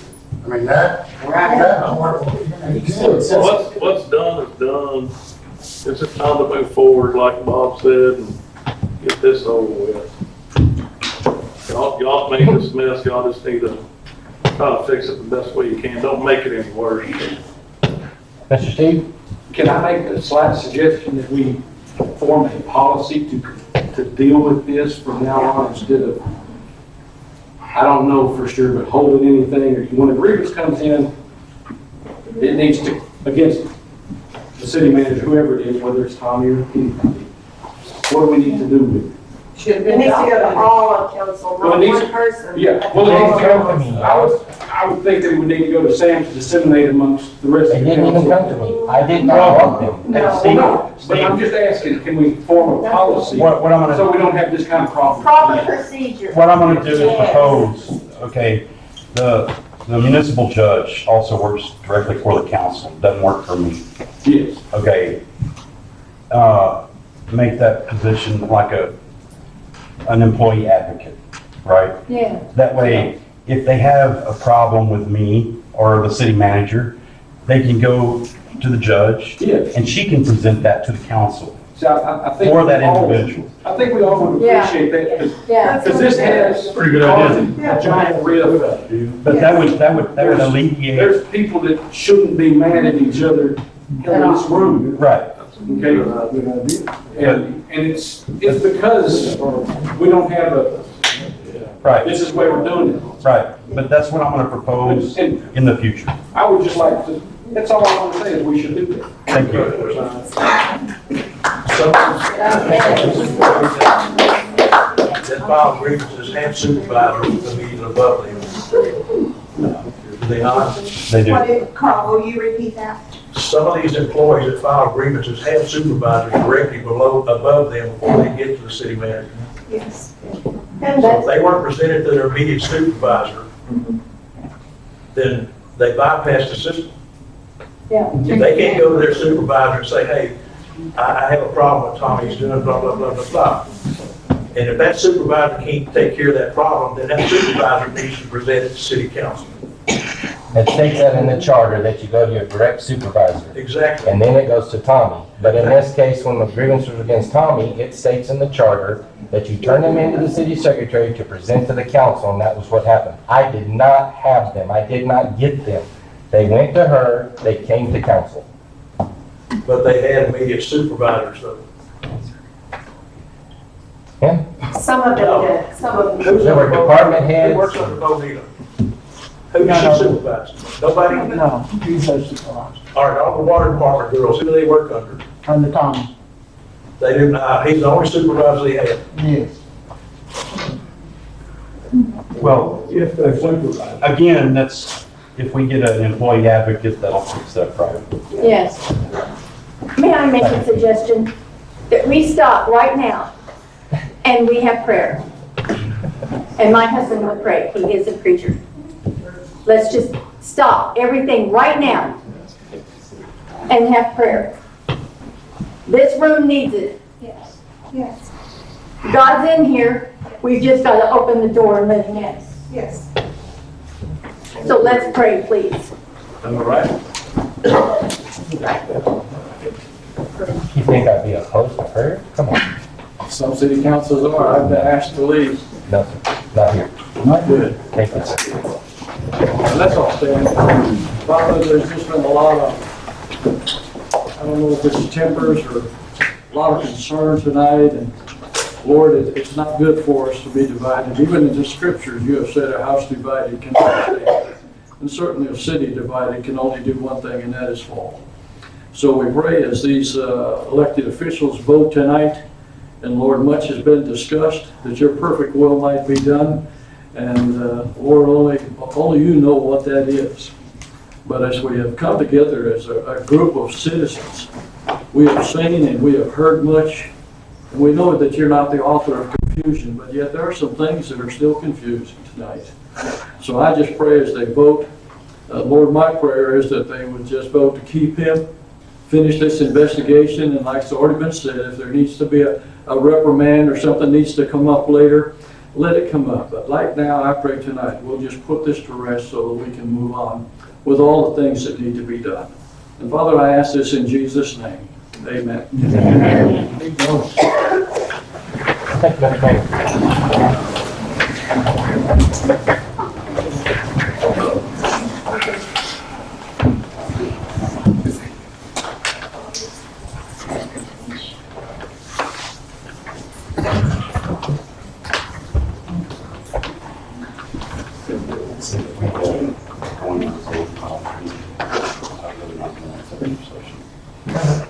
Thank you, Mr. Mayor.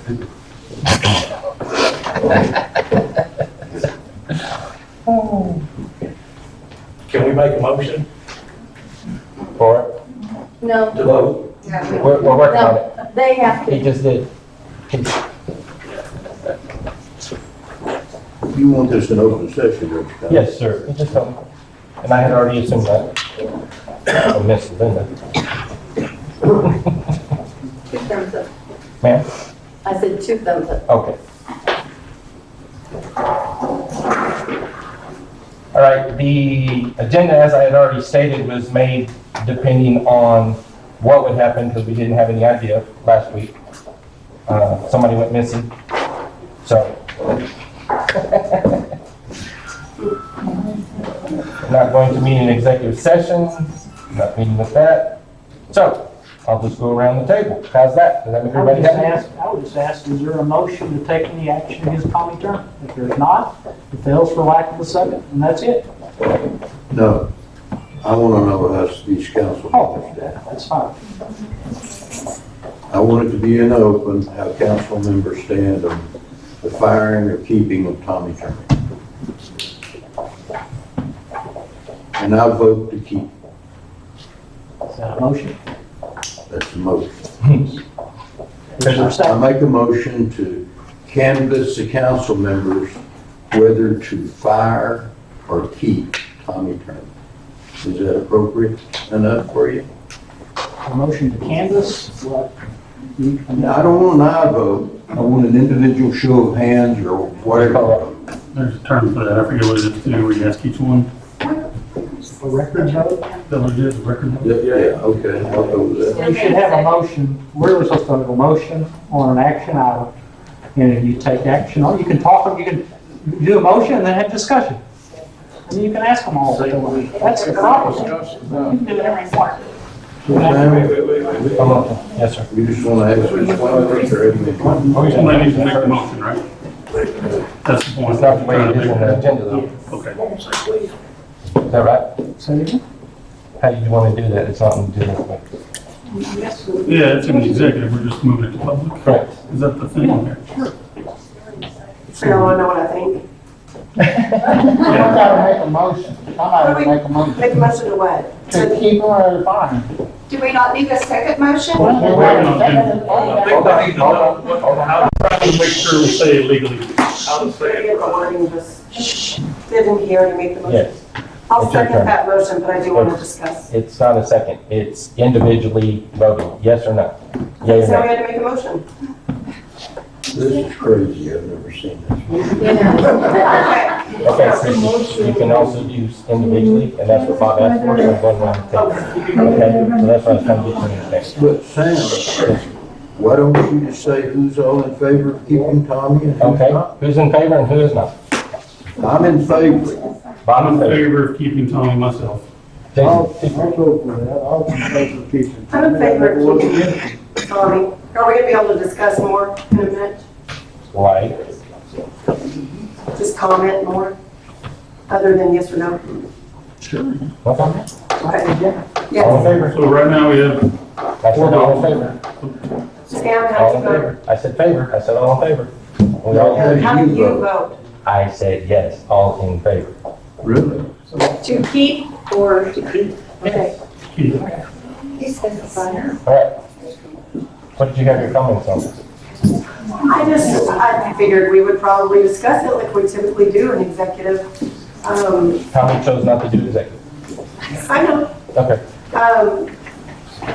I don't want the employees to get lost and there are complaints to be lost in all of this. Correct.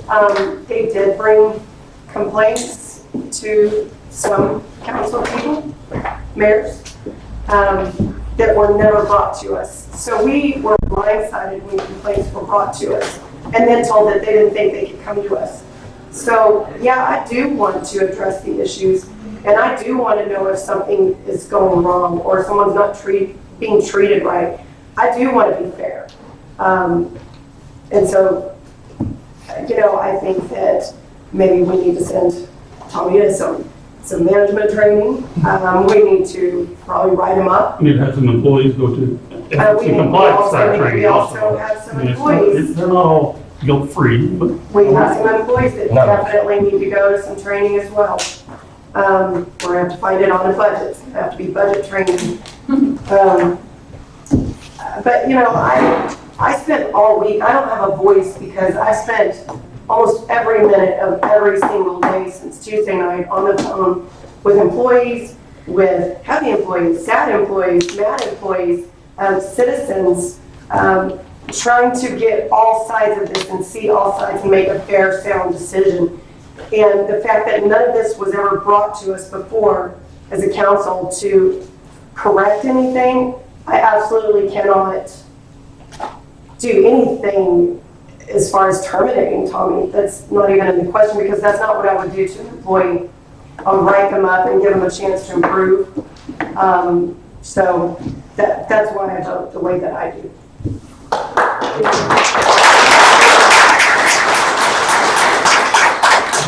thank you, Christie. I agree with everything Christie said. Those employees are not being lost. I want to take their concerns validly and look into them. We got to give this guy a fair shake. They stockpiled these complaints for almost a year in some cases, and I don't think that's right. No. And they should have came to us. I mean, if we're unapproachable, somebody please take my seat. I don't want to do it if I can't be approached. Not sure I want to do it right now anyway. But no, really, I'm approachable. Everybody, my phone number is on my emails. They have it. Call me, email me. Just like Christie, I've been on the phone basically 24/7. I'm pretty sure my boss is going to come on and run and not get my job done because I've been taking care of Ballinger this week. Best I could. May I add to that? We have begged and pressured the citizens to come to every city council meeting there has ever been. We get something like this last Tuesday night, we all pour in. Please come. If you will come, you will learn and you will listen.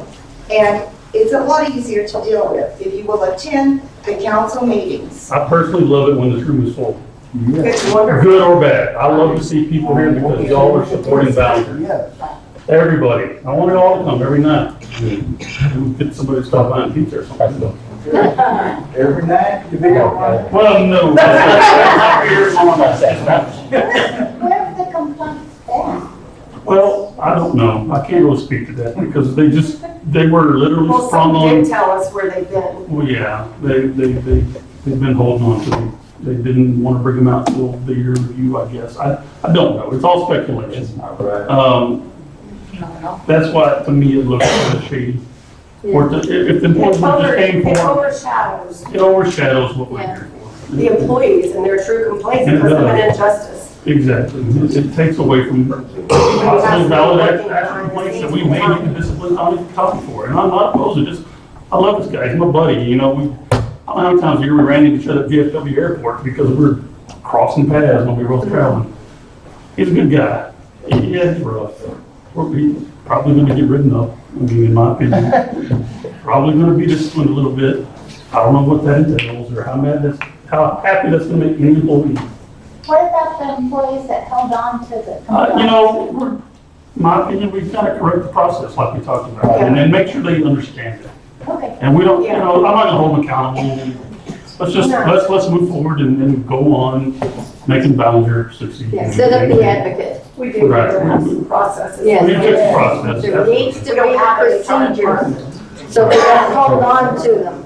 May I ask? What I would like to say something, and don't jump to conclusions. Why does everybody think that I hate Tommy? Because during the time. Because you said it?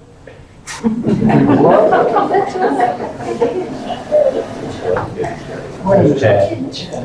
Anyway, come on. During the time that we were trying to find a new city manager, we had a lot of applicants.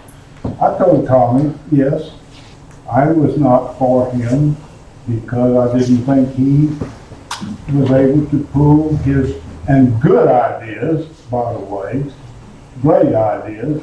He's a very knowledgeable fellow and he likes to get things done and he has a lot of projects, but I didn't think he could pull it down to the municipality.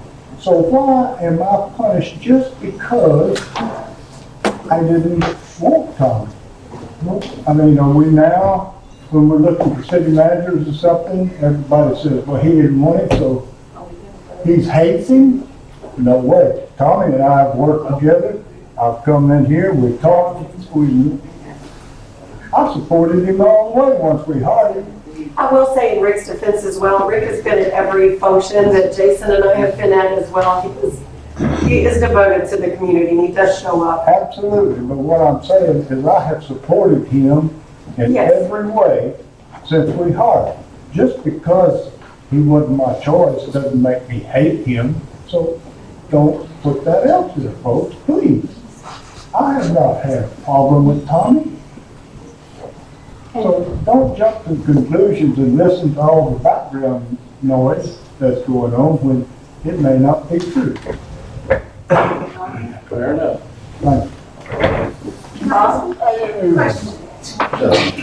Hey, Jim, do you have anything to say tonight? Yes, I have one more question. If a citizen has a complaint on an employee, where do you direct the citizen to go to with that complaint? I'm not here. Are you speaking to me, Jim? No, in general. In general. No, what she's asking is if a citizen has a Oh, complaint citizen. against an employee, Okay. okay, and then, Where does the citizen go to complain about the employee? Who to? you can call me, Your council person. you can call your council person. You know, I don't know, we might research trying to get an 800 number where you could call in, like, Citizen email. Yeah. That's a, Well, Yeah. you can't delete an email, it stays on our server. send an email, So it is. talk to me, talk to your councilman. okay, well, I knew all of that already. I just wanted it to be clarified here. Okay, thank you. Thank you. Thank you. Yes, sir. No. That's all, Jason. Well, there's been a lot said from everybody, good and bad. But if anybody wants to know Tommy's background, he worked in Saudi Arabia, I worked in Saudi Arabia. We work for different companies, but our companies cross paths all the time. 'Cause I was working for a major construction company, he was working for a Saudi-owned company, and we did a lot of work for him. So I did run across Tommy a lot over there. And everybody that I talked to and had anything to do with that knew Tommy and dealt with Tommy said they never had anybody that's that dedicated to what they were doing. I believe that. Ladies and gentlemen. You was over in Saudi Arabia 8 years, Almost 20. almost 20. Well, a testimony for you as far as being there and doing what you did over in procurement. You do still have both hands. If you was a thief, you wouldn't have any hands. That's right. Ladies and gentlemen, I don't know how to thank you. The outpouring of support, yes, that's exactly what I'm gonna Stay do. out of trouble. Yes. Watch We're your mouth. gonna turn in our evaluation forms this The week, right? the outpouring of support has changed my life. I mean, I can't tell you enough what it means to me for everybody to come out and support me and what we've been doing here at the city for the last year. And I owe everybody that ever came in here into this room tonight a debt of gratitude. You know, I don't even know what to say. It's just, it's emotional, it's heartfelt, it's unbelievable, amazing. I mean, I don't know what other word to use. Very good. Yeah. Tommy, you don't owe us anything. No, I do. We are here for our cause. We owe you because you have come in and taken care of us, and you're gonna continue to take care Well, of the us. thing is, being from here, coming back here, you know, knowing everybody in this room. I mean, it's hard to go to a place where you can know everybody that was in that room, and there were 200-300 people in there. You owe these people because we work for the community, right? So just know that this is why I'm doing this. And thank you. Thank you. You're welcome.